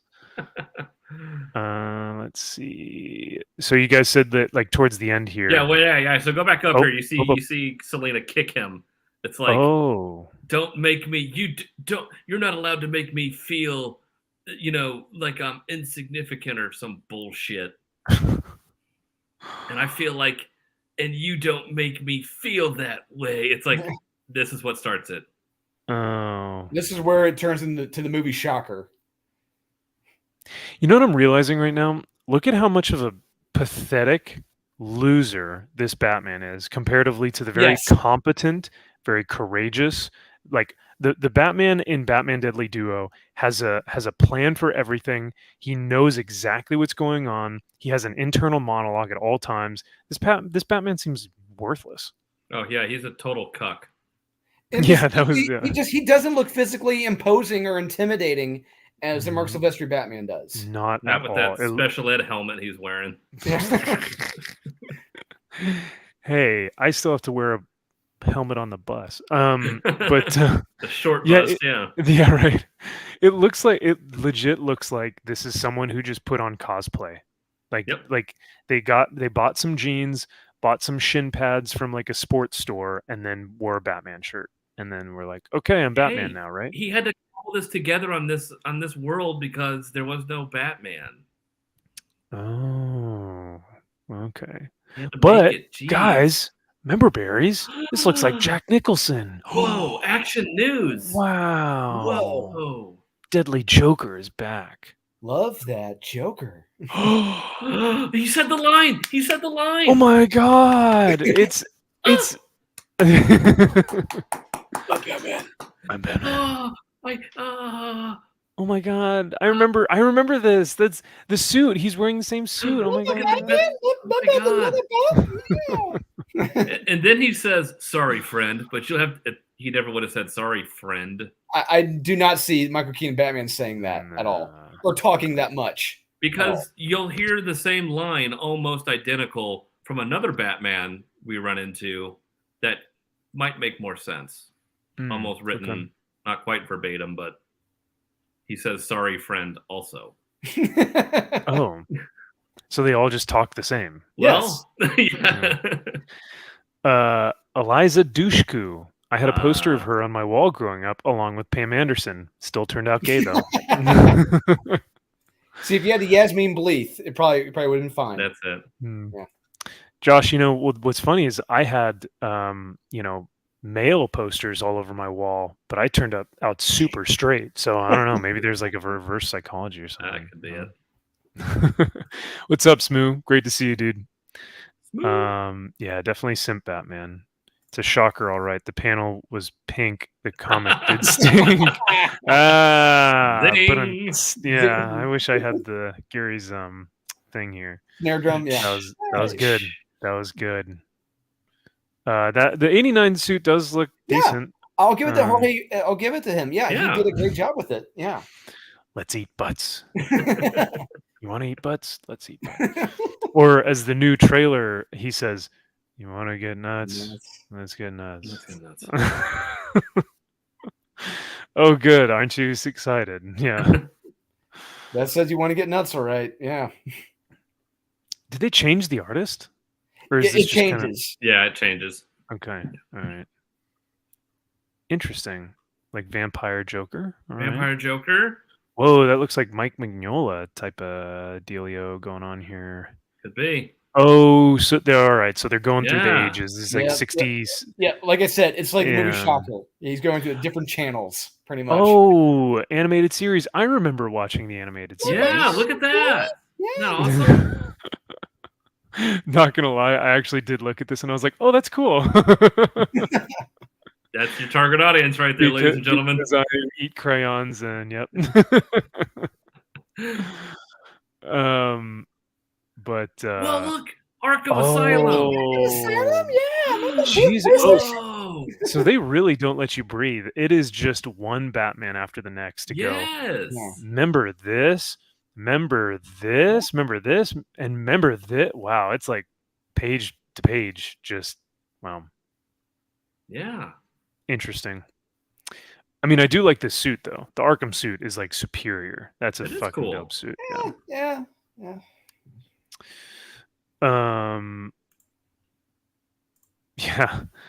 I mean, the animated series is amazing. Still holds up today for sure. It is. They even brought in Batman Beyond. Wow. Yeah. Old Batman? Yeah. Wow. Whoa. Oh my God, of course they did. And each one of these, is like a splash page or like a splash page. I picture them doing this because this is how it would play out in a movie. This is a screenplay or a storyboard for a movie. Is what they're trying. Like I said, it's if you haven't seen it, Max, watch the movie Shocker. This is what happens in the damn movie. They're going through channel by channel, different worlds, different things. It's Chip Zdarsky just watched the movie Shocker and applied it to this. Gotcha. Yep. And this Batman gives him the goober to get out of everything. Floppy hard drive. Yep. Well, what's causing this is that by that Joker jumping through this portal, he's caused all the other Jokers that have died to come back to life. Yep. Oh, okay. If that does something for you, it's like, all right. Oh, look at that! Wow!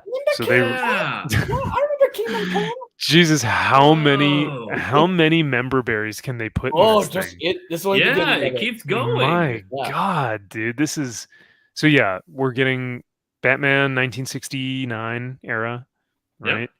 Getting Mike Mignola type of esque, getting Alex Ross, Kingdom Come. What is this? What are we doing here? Is this maybe Injustice Batman? Yeah. Good call. There it is. Yep. Oh my God. Hey, he calls him friend here to fight the darkness, friend.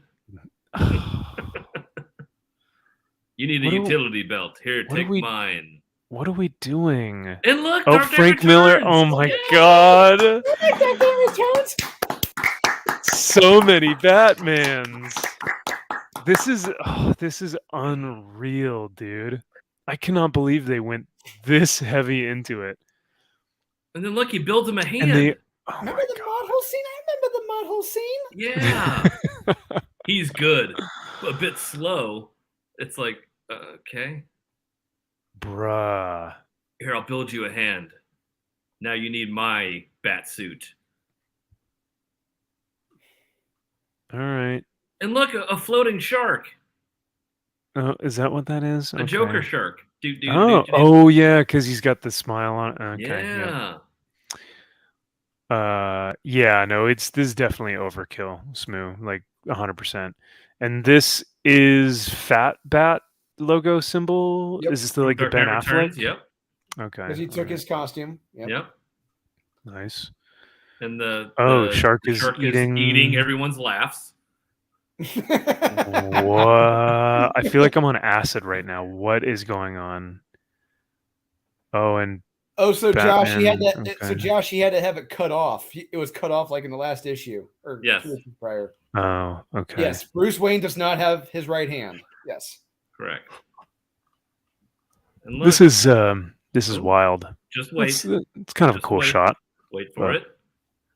Shark repellent bat spray from the '66 Batman. Oh my God! I finally met a Batman. We weren't kidding when I said this earlier. This is legit. This happened. Member guys. Remember shark repellent bat spray? Remember Batman? Remember Adam West? This is a book. Not even children would be like, oh, dude, seriously. If this was a free comic book day, just a one shot for kids, fine. Yeah. But this is real. The 900th legacy issue. This is right in continuity. Yeah. That's it. Cool. And he's done. And he's in the Thinker. Yes. And that ends right there. That's the end of it. That's the end. They're still in the ether. And that's there we go. Oh, and now it's all the. Isn't that cool? Okay. Yeah. The end. Oh, question mark. Of course. Good. Oh boy. Does that make you feel hopeful for the future? It is Member Berries, the Batman issue. Yep. Like that's literally. And here's the thing, though. On their own, these look amazing. You know what I mean? Like Gotham by Gaslight. Mm-hmm. The Zurinaw type of Dan Mora. Yeah, the creepiest one is the '89 Batman. That face is creepy. At the bottom, him smiling at you. This one? What? No, the other one. The one on the left. This. Batman. 89. Oh, yeah. No, it's like too weirdly real. It's that uncanny valley where it's like. Is that and his creepy. Eyebrows are it's a bit creepy. I'd probably rather prefer see the vampire Batman than the 89 Batman. That's the Night Terror Batman right there. Yeah, but we all know that the 89 Batman is fighting BLM riots in his current book right now. So no, he's not fighting. He's condoning them. No, because that's right. Robin is leading those. So, That's right. Because he was caught robbing something. That's why they called him Robin. Gotham by Dan Vasc. Yeah, sorry, not Dan Vasc, Dan Mora. You got a purty mouth. Yeah, that's definitely what he'd be saying. JK says, "Okay, I kind of like the shark repellent." You're not that look for it. Oh, good. Stop saying that. Don't fall for the bullshit. That's what DC wants you to do. They want you to say, "Oh, I like that." Yeah. The look on the 89 one looks like half the faces I've seen on Tinder. Oof. Oof. Is that good or bad? I don't know. That sounds like yeah. That's the three dots after doesn't sound like a good thing. So, Josh, why aren't you... real quick? I'm just gonna say a little segue. That is one of my biggest pet peeves in emails I get at work. When people put the ellipses at the very end, it drives me nuts. I'm like, what the fuck are you saying when you do that to me? I'm like, are you trying to make me paranoid? Are you not sure? Are you angry? Or you're trailing off, and did I catch a niner in there? Yeah, well, the ellipses is definitely like it's an not imposing. It's a bad sign. It's like if someone puts the ellipses in there, it's like, did you get this email? ... It's like, there's something that's like, oh, okay, this is bad. Yeah, exactly, Harley. See, it's not a good thing. It's one of my biggest pet peeves when someone sends that does it to me in an email. It just and see, this is the difference. If Josh were to be like, "Sorry, Drew," period, or "Sorry, Drew," with like nothing, he'd be like, "Sorry, Drew." But here, it's like, "Oh, sorry, Drew." I don't know. It's kind of lingering, right? Yeah. What the fuck does that mean? Yeah, right. It's like that. Yeah. What does that imply? Like, what are you trying to say? Josh, by the way, why are you not on Grindr? Why are you on Tinder? Grindr's probably way better, right? Yeah, isn't everyone on Grindr? I mean, that's where I've met most of my matches, so I don't know. Yeah. Yes, passive aggressive. Perfect way of saying it. Yeah, very well. Yeah. It looks like somebody ate a bunch of Batman action figures and threw them on the page. It looks like Jason Aaron has been writing a Batman book. Oh, that's low, you son of a bitch. No, Grindr is awful. We need Batman 1 million BC. Oh no. I first read this and I was like, wow, that's really cool. Thanks, man. But then I actually looked at it and I was like, oh, because he says MVP is the best channel on YouTube. See, exactly. That's my point. Like, yeah. It's like, what does that mean? Yes. Yeah. But thank you, B. Kelly. If you do mean that, ellipses. I don't know. Everyone be cool. I'm here now. What's up, Copa? Thanks for being here. Who's MVP? I don't know. But I think you might have his hat, Dr. Rachel. You might. I don't know. Well, thank you for putting me through that nonsense. Now I feel just as enlightened as you two have been with this amazing Member Berries comic. Well, yeah, it's like we said, this was the 900th issue. And like, really, we just wound up with Batman, who now has his hand missing. And so at this point in continuity, he has no right hand. He's lost Alfred, lost his money. It's like, what the hell else could he lose? His self-respect?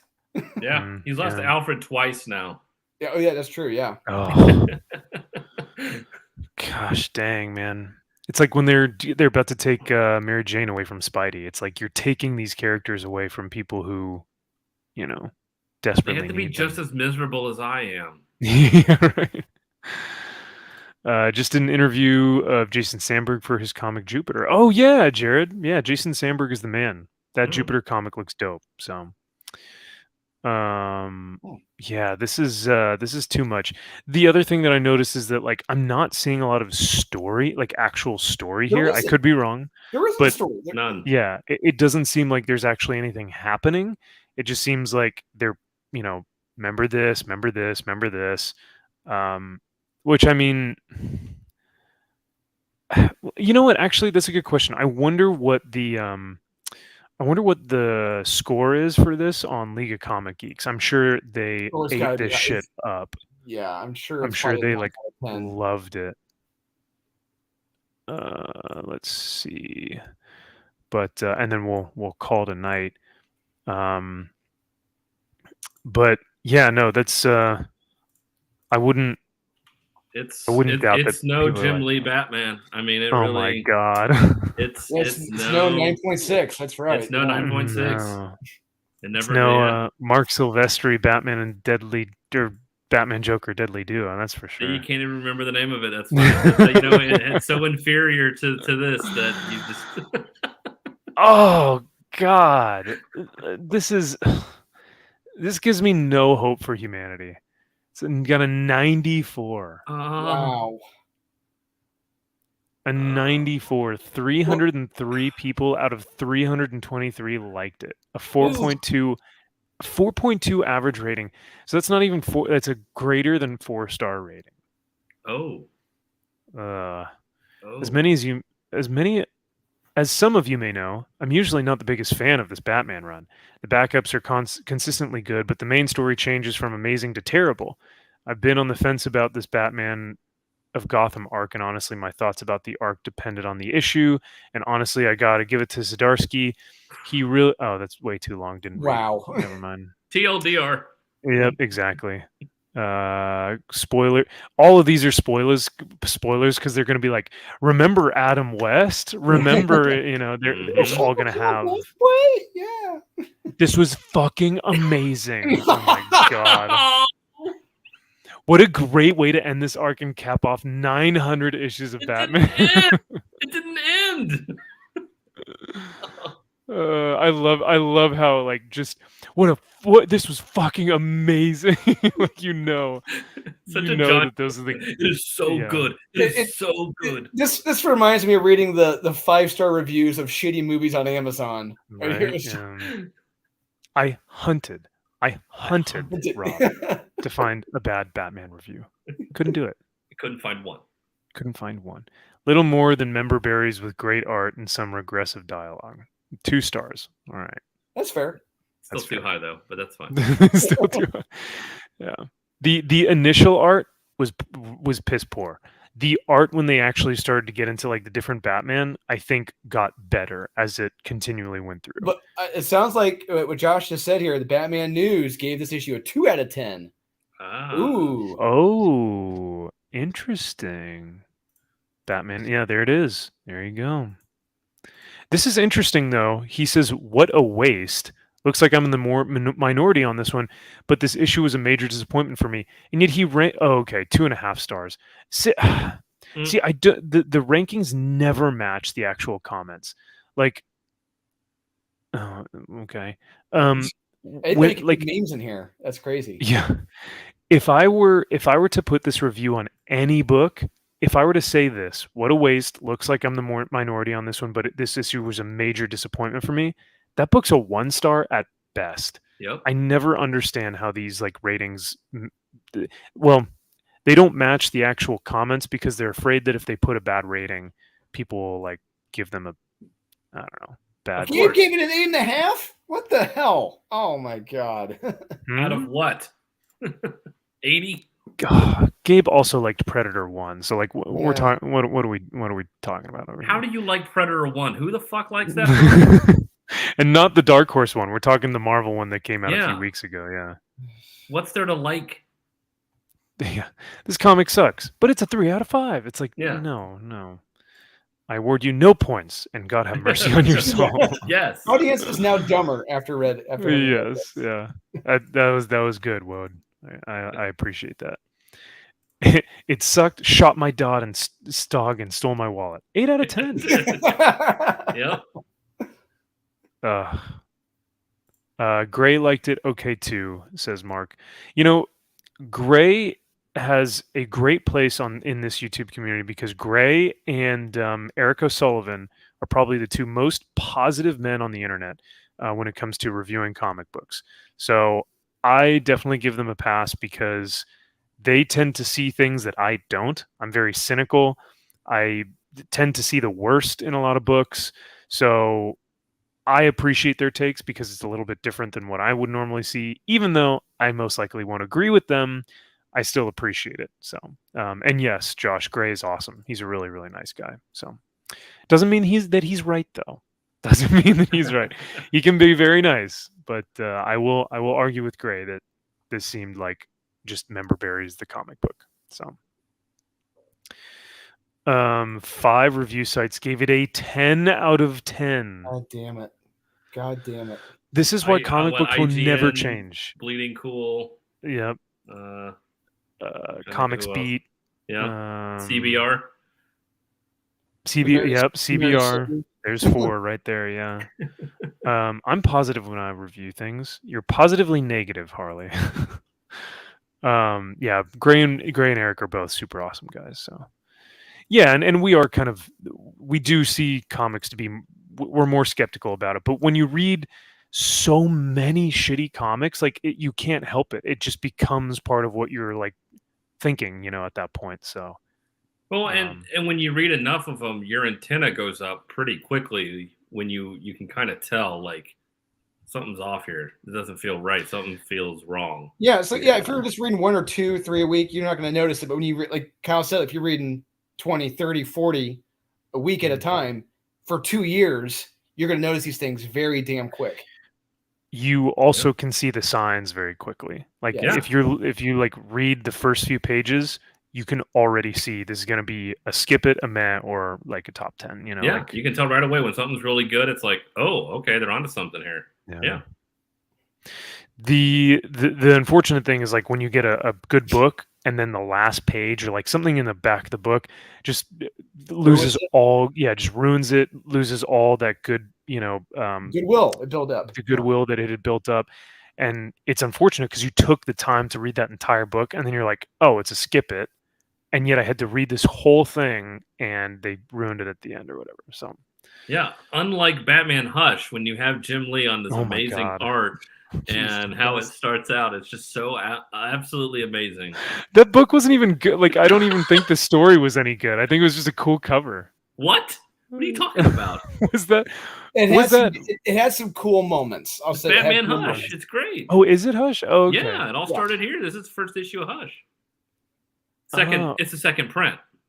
Oh, maybe the elusive second print. Which makes it more valuable because second prints are harder to find. Oh yeah, that first print you can get for like $10. This book is like a $200 book. Yeah.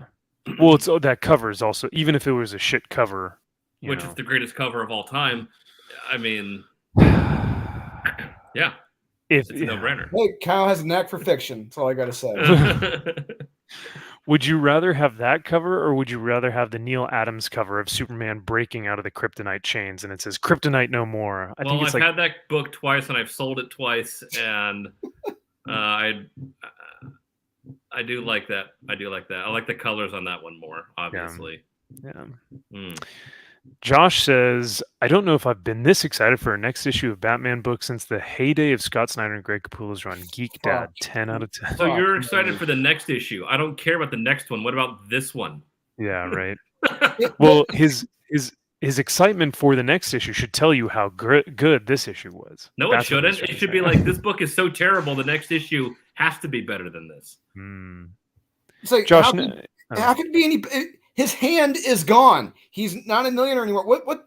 How much worse could it possibly get for Bruce Wayne? Jesus Christ. Yeah. He's not even back to his original timeline. Like, he's just out in the ether still. Yeah. Josh says Batman 135 is a winner. This is oh my god. I can't do this anymore. I can't do this. This is comics. Justice, combat, and ridiculous storytelling with a spoonful of heart to stab you in the gut. 10 out of 10. Are we are we in the same universe?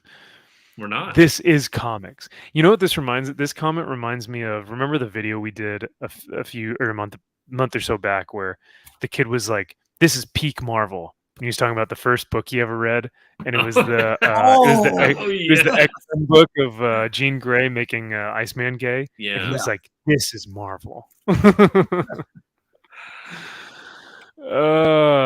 Josh, if you comic on, who's that? Oh God, is that a thing? Is that a website? Now I'm very curious what a lot of these 10 out of 10, 8 out of 10 reviewers thought of the Deadly Duo this week. That's a good point. Because if this fucking shit is 10 out of 10, Deadly Duo is like a 20 out of 10, dude. It's out of continuity. We didn't read it. Doesn't matter. God, it doesn't have member berries. No. Yeah. There was no 89 Batman in it, so I don't care. What a joke. Yeah, if it doesn't have Michael Keaton Batman, I don't want to see it. I'm surprised they didn't throw Christian Bale in there too. Or Batfleck. Yeah. Do you think they get used to truly terrible, mediocre looks good? Or do you think they just get so used to truly terrible that mediocre looks good? I think they want the access. They love the access, so more positive reviews, more likely they're going to get interviews, and hey, show it for me. I'll give you this early. So that's I'm leaning toward. I lean towards the fact, JK, that if you don't say a comic book is good, you're considered on the wrong side of comics. You know what I mean? It's all about sides right now. It's such a weird time in comics where, like, hey, you want to read a comic book? Too bad, because before you read a comic book, you have to make sure that you choose, do you like Comicsgate or do you like SJW Comics? You have to make sure you choose. And it's like, what the fuck? No, I just want to read a book. And I think people are so scared.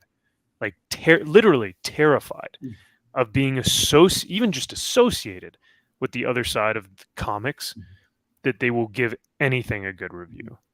But yeah, Kyle, do you have a take on this, or is that just kind of? I don't understand.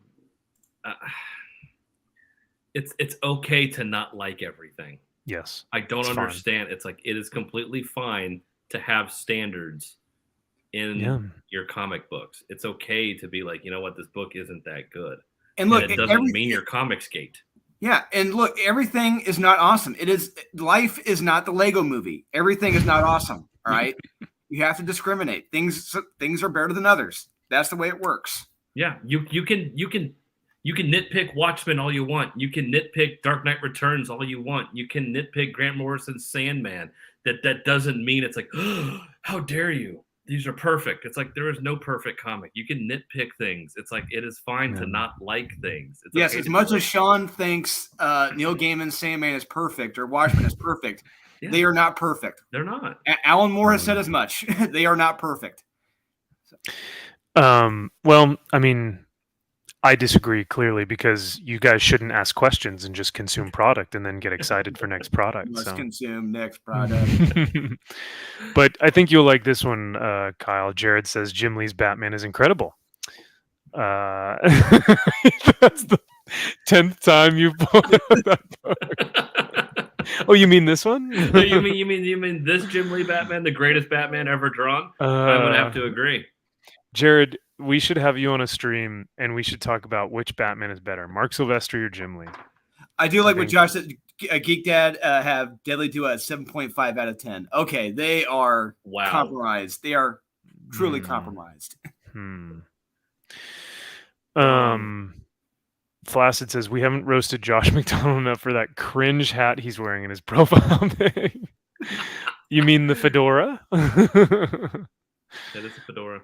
Oh man, yeah. Have Deadly Duo to 7.5 out of 10, dude. I mean, what is? I'm speechless. I'm trying to think what could possibly be better in that 135 that isn't. It boggles my mind how they consider that as better than Batman Deadly Duo last issue. I don't get it. It feels like they're ranking the books off of like their excitement for movies, like instead of like actual, like it feels like the people who are reviewing these are more like fans of the movies than they are fans of actual comic books. Because if you're fans of the movies and stuff, Batman 900 or 135 or whatever it is looks like an amazing book, right? But if you're a comic book reader, Batman Joker Deadly Duo clearly wins out every single time. Yes, but yeah, a 7.5 out of 10. That's pathetic, dude. Yeah, like that's honestly pathetic. I would question his life choices. I was gonna say, what else is 7.5? Yeah, and every world's finest issue. I was gonna say. Oh my god, yeah. Like, no, seriously, whoever Geek Dad is, I'm normally I just go, maybe he just like doesn't understand comic books, or he gives bad. I seriously question his life choices, like his finances, his, relationship life. Like, he probably makes bad choices in life because of this this rating. I hope he doesn't have kids. I hope that's just a name and he doesn't have kids. Like, That's right. Yeah. Yikes. I'm obviously kidding. That is satire for anyone who wants to try and clip me out of context. But yeah, canceled. Yeah, right. I don't have daddy issues. Which side am I on? You're on the sane side then, Yeah. I think. Yeah. So.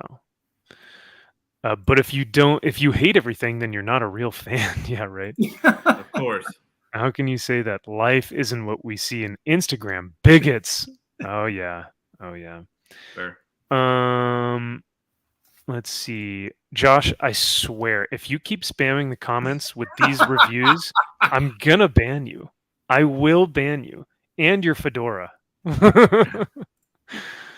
But what does this actually say? It says the story was ultimately about what I expected, but there were a few moments that hinted it could have been more. That's my thoughts on Batman 135. Yeah. I was about to say, I thought he was reviewing Batman 135, and then I read, oh no, this is actually Deadly Duo. I think he's full of shit. Oh, absolutely, because Did you his read it? average score for John Kent Superman is 9.2. Jesus Christ. Good night. Y'all said you wanted to know what he said about it. We asked for it. We asked for it. Not like this. Not like No. this. Not like this. Yeah. Well, all right, that's fair. You got me. You got me there. I guess we did ask, so we received. Yeah. The next time, Josh, if you're ever on stream and you wear your fedora, I fully expect you to tip it and go, "M'lady," but that's about it. So, yeah, B. Kelly beat me to it, "M'lady." That is so unfortunate. But the thing is that like Geek Dad or whatever his name is, that's just, you would think, oh well, it's just one reviewer, but they're all like that. They all give Batman Joker Deadly Duo like a worse score than the main Batman title or whatnot. Of course. I don't get it, man. I want to shill. I'm one of the like me. Must Don't have come after me. access. Must have access. Yeah. Yep. Right. Yeah. Well, they think they'll get access, and they think that they'll get in with the creators, like not just like movie access and like premiere issues and like, oh, they'll get a first look at this thing, but they think they'll maybe at one time work for DC and Marvel, because that's ultimately what they want to do, is work for those companies. If they ever give anything a bad review, but then that still doesn't make sense why they would give Batman. It's like even Batman couldn't figure out this detective, like or this mystery, and he's the greatest detective of all time. He wouldn't even be able to figure out why these people give that book a bad review. He'd be like, it doesn't make any sense. They're insane. Yeah, they're just insane. They don't know what they're talking about. No.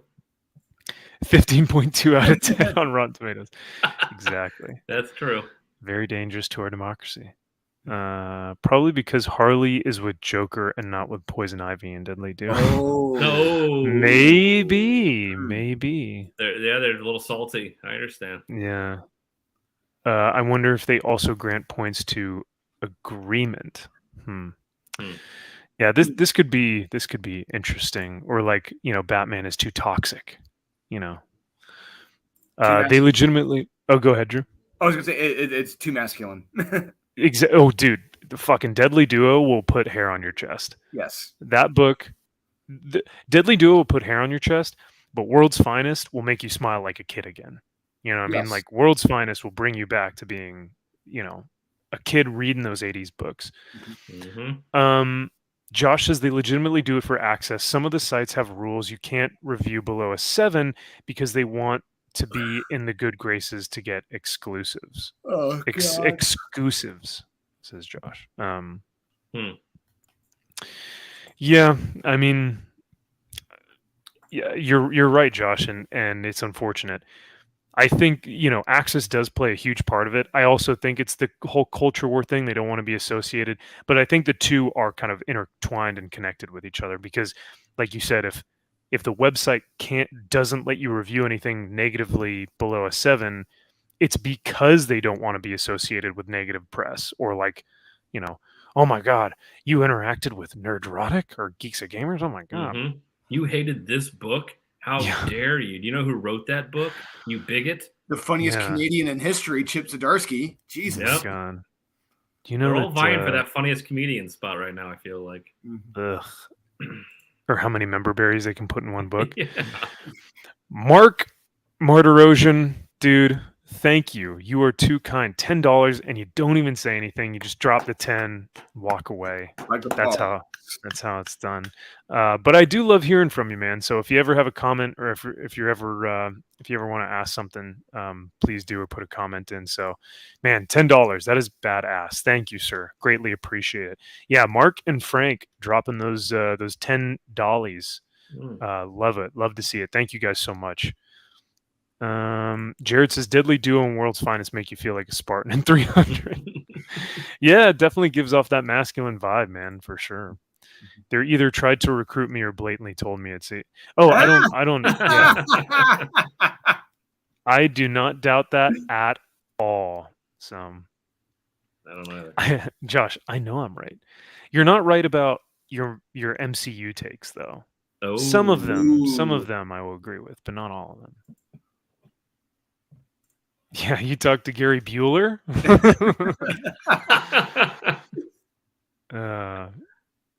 Yeah, there was who was it? We were at a meetup and Gary was like filming and like doing a live stream and he's like, hey, we're at this meetup and we're all hanging out together.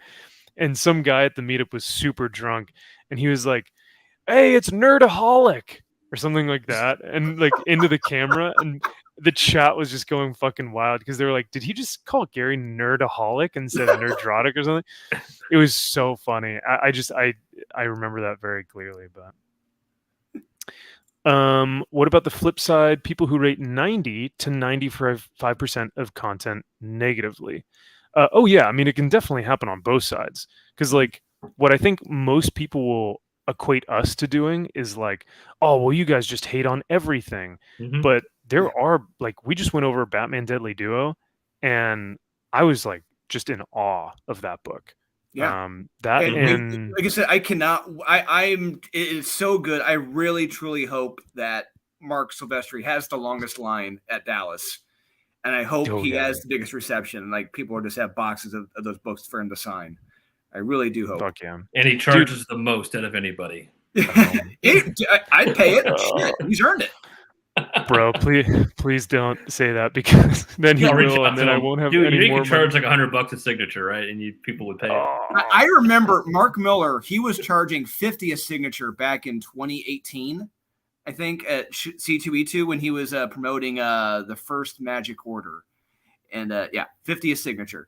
So, yeah, I think that was Jim Lee's as well. Was 50. What? I think so. That's it was either. I think it was 50 or 100. The greatest book ever done. Oh my God. I mean, this was. Well, did you send it in the CGC to get it signed, or did you actually get him to sign it? At Baltimore Comic-Con. I met him and talked to him.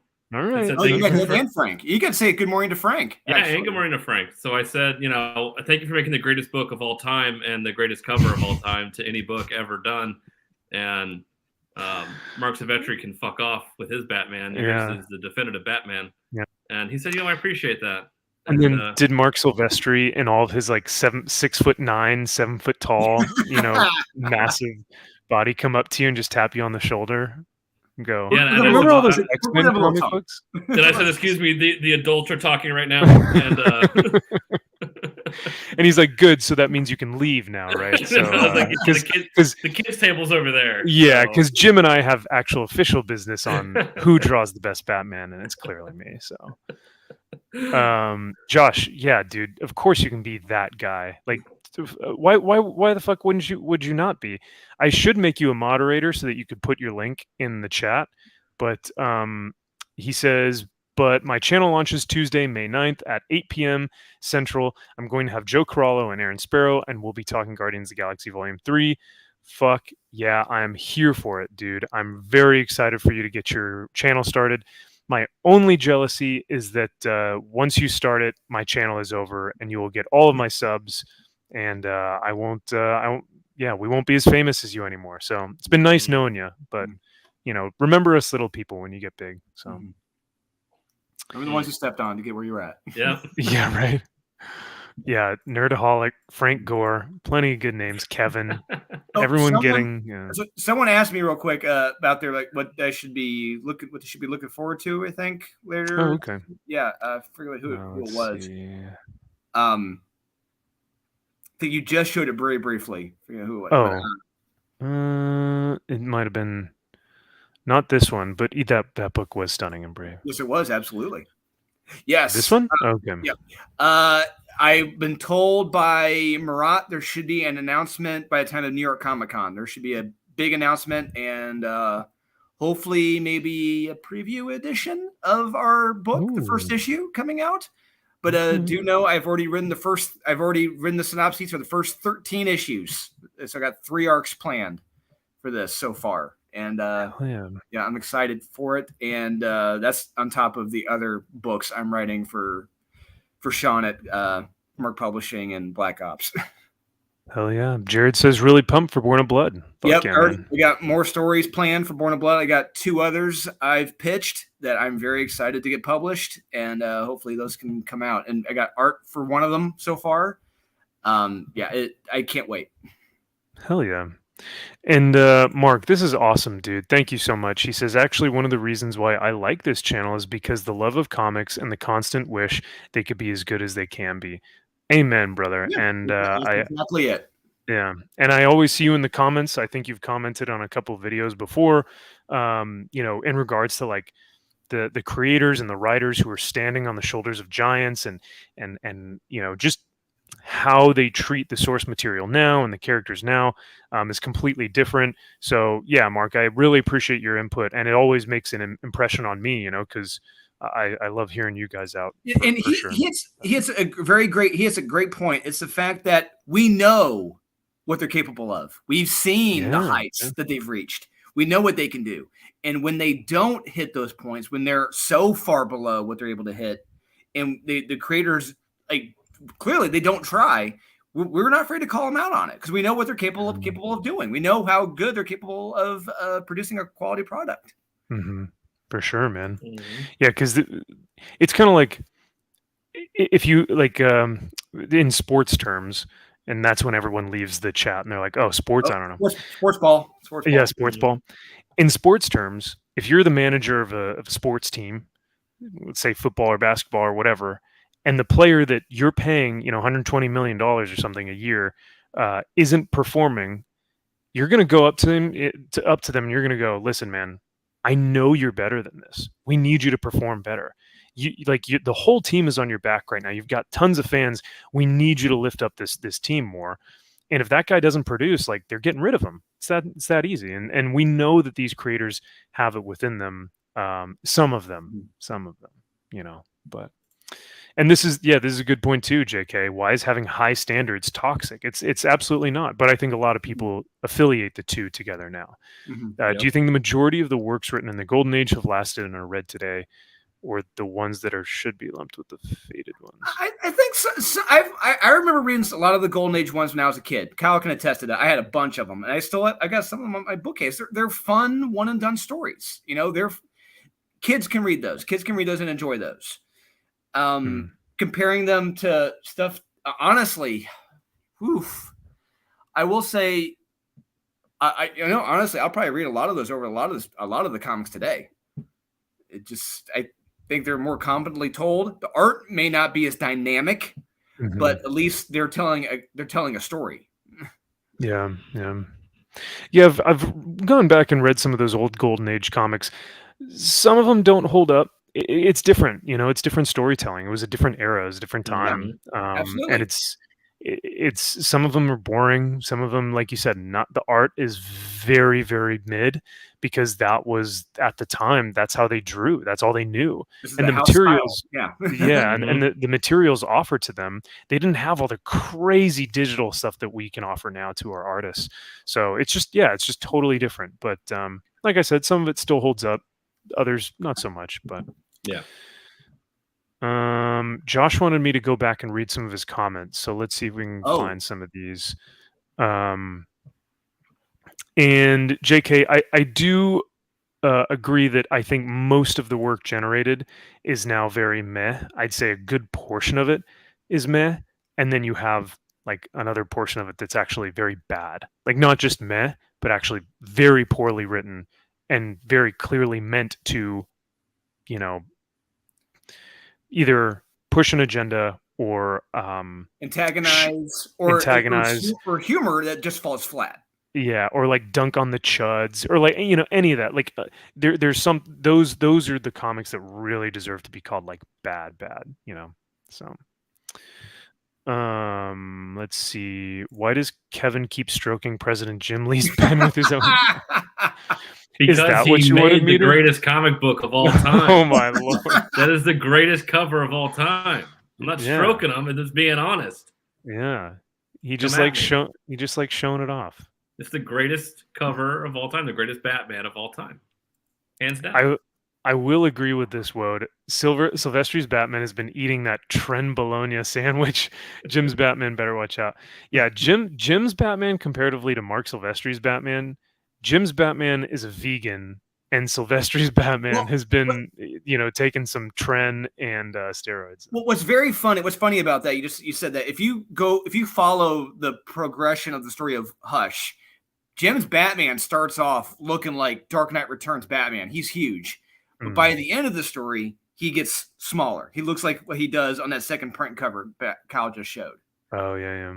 And I remember in an interview, Jeff Loeb thought like, yeah, that's kind of showing how Batman's getting exhausted, you know, through this story. Jim's like, no, I just got tired of drawing that. I just wanted to draw him smaller, make it get it done quicker. That's hilarious. I did not know that. Yeah, nice. The more you know. Mm-hmm. So are you happy, Josh? Did I read the ones that are they're important? The one that you want to wrench so you can be I love my wenches. Oh wait, I missed the R. Oh, the wrenches. Yeah, we do need more wrenches in here. So, most creatives lack the respect for older source material. Oh, absolutely, 100%. Yeah, they never existed before when they started writing. Yeah, of course. Yeah, and that's the thing is like a lot of these writers who write, the reason why the characters that they write don't sound like those characters is because they've never written or read the stuff previously, because they're so narcissistic that they believe that they're like, oh, I can write Batman better. And it's like, no, not unless you've read, you know, like when you listen to Chuck Dixon write a story, or whenever he's talking about writing a story, he does like weeks of research, like heavy research and reading. A lot of being a writer is reading and doing research on what you're talking about. It's writing, reading, it's listening to people, listening to conversations, just picking up, just not just that, having your phone on you. If you're hearing something, if you hear something that sounds cool, it just like, see if you can apply it to something. You know, you hear a cool story that someone says involving a group where, oh my God, that's pretty unique. See if I can apply that. Just a lot of it's just paying attention, observing, listening. Yeah. And research. Yes, absolutely. For sure. Yeah, listening is huge. I think to be a good writer, you know, listening and actually being receptive to that. Mm-hmm. And Wu-Tang, he says, I'm talking about people who just hate for hating's sake. There are people out there. I mean, like, I know channels who will, like, call out something for being woke bullshit or whatever. Mm-hmm. And I'm like, what? That wasn't woke at all. Or, like, it wasn't woke, or it was actually pretty good. Like, but because they want to, like, I don't know, for example, Doomcock or something, right? Like, I've never seen Doomcock talk about something in a positive fashion, but I don't, I haven't watched every video of his, so I can't say for sure, but I will say that what I have seen is like, I don't want to watch this, you know. So I know that there are channels out there. Yeah, it's good for if you like want to hate watch. Yeah, Doomcock is good for that. Yeah, because he'll give you what you want. He'll give you that fix. Yeah. So yeah, like hating for hating's sake, absolutely. But once again, I might get canceled just for saying that because, that's not enough of a hard take. It's like no, you have to hate everything Disney puts out and everything everybody ever puts out. Yeah. Because we're going down this road and you can't give in an inch. Yeah. You cannot support it. Yep. And that's why people get so tired of the culture war, because it's like you said, you can't give, if you give a minuscule of like a different opinion, you're going to get attacked and bombarded. Like you have to either be fully on this side or fully on that side. So like that's why people always tell Perch that he's literally perching on the fence. Like that's your name, Perch. You're a fence sitter. And I'm like, no, he's actually just common sense, which is very rare. Weeble wobble one of us. Weeble wobble one of us.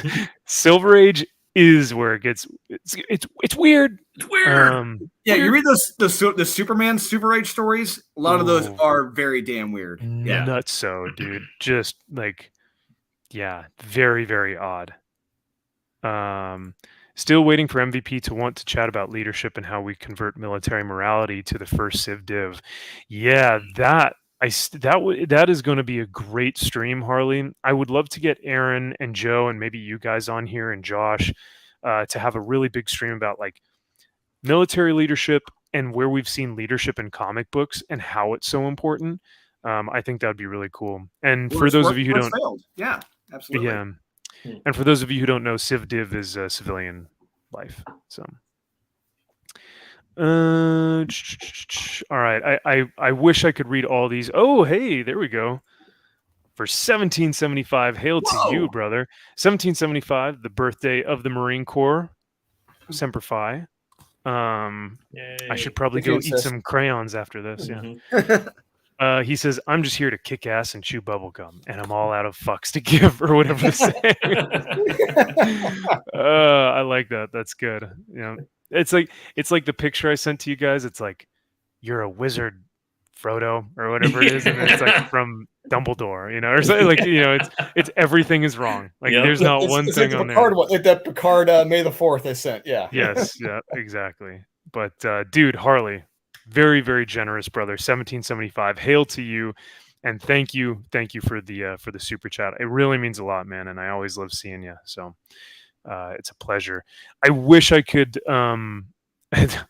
too pure to be canceled. I don't know about that. I've said some, I come on here and give my opinion a lot. People will not like that, but I wish I could read all of y'all's comments because the chat is just awesome tonight, and I really enjoy this conversation in terms of like, different eras of comic books and how do we be how do we be a good critic without being toxic, and what is toxicity within criticism. Like that stuff to me is like one of my favorite topics to talk about, because I think it is really truly plaguing the industry right now in terms of like people being overly positive or overly shit talking and negative. And it's like, there is a happy medium, but no one will listen to that. No one listens to that common sense argument. So I'm less controversial than you. Maybe we'll see. But yeah, all right. We're pretty much at 4 hours here. I'm going to bounce it over to you guys. Do you guys want to promote anything or any last words before we dip out? Kyle, you want to go first, or you want me to go first?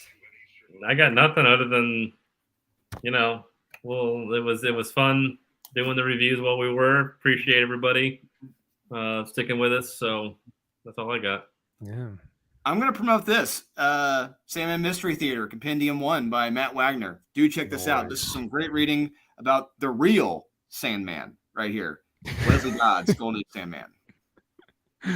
And of course, the best Batman book on the market right now, I guess. And if you can find it, go back Born in Blood. If you can find the back issues, guys. There you go. Yeah, hail to that. Yeah, three great books: Sandman, Born in Blood, Batman. Jim Lee Batman. Well, the best. No. Well, it was a pleasure, guys. Thank you all for hanging out, and thank you for being here tonight. I hope that these become something that you guys will enjoy. Even though the Monday videos won't be coming out anymore, hurts my heart just as much as it probably hurts y'all's. But that's why we have these Friday nights. So next week we'll be over on the Comics Elite channel, and look at that. Born of Blood is a really fun read, but art is meh. So art is subjective, Yep. So hey, from what I understand, a lot of people weren't fans of Carlos's art. Carlos's art in the first 4 issues, and people loved Aurelio's art in 5 and 6. They thought it was a big step up, and I agree, it was a big step up. Aurelio kicked ass, and Aurelio and I are working on something pretty wild and crazy right now, which is another project I'm working on top of everything else. So as if my plate wasn't full enough, but yeah. Well, I mean, I know, Drew, you said that art is subjective, but when it comes to Jim Lee and Mark Silvestri, art is objective, and Mark Silvestri takes Jim the Lee cake is every definitely time. better. Jim Lee will clearly, yeah. Well, oh yeah, no, for sure, yeah, absolutely. I mean, Aurelio did this double pager right there. Come on. Oh yeah, that's right. Yeah. What is I'm blanking on H.P. Lovecraft. Very Lovecraftian. Very Lovecraftian. Yeah. So, hey, there it is, Drew. When you can talk about it, come see me. Pop Bike Culture himself, Josh. I hope I'm subscribed to you. Yeah, guys, if you can go to Pop Bike Culture. This is going to be Josh's new YouTube channel that we're going to see on Tuesday. Can't wait for this. Gonna be awesome. Yeah, trust me. I'm pestering Marat as often as I can to ask, like, when can I talk about this? Because there's a lot of stuff going on right now, and it's driving me nuts. B. Kelly, I'm so glad that you enjoyed this, man. And even though you weren't planning it, hey, sometimes those are the best ones. So I'm glad you were here. Glad you enjoyed it. And I can see that Kyle isn't going to put that book down anytime soon. So we're going to go ahead and end the stream because his poor arm is just going to be shaking from being worth it for all that awesomeness to hang up. Yeah. No, you're just looking at it like, why did I get this in a 9.6? I mean, the cornerstone of DC Comics right here. Cornerstone. Oh, God. Oh, man. All right, chat. You guys have been amazing. Thank you guys for hanging out with us for 4 hours. Holy crap. But yeah, no, it's always a pleasure. Thanks to these two guys who continually every single week bring the heat with their comic recommendations and their reviews. I always love having them on the channel. It's always a pleasure. So yeah, thank you guys for watching. I will see you guys on Sunday for X-Ray Girl and I doing some Warhammer build streams. So have a great rest of the night, guys. I'll talk to you soon.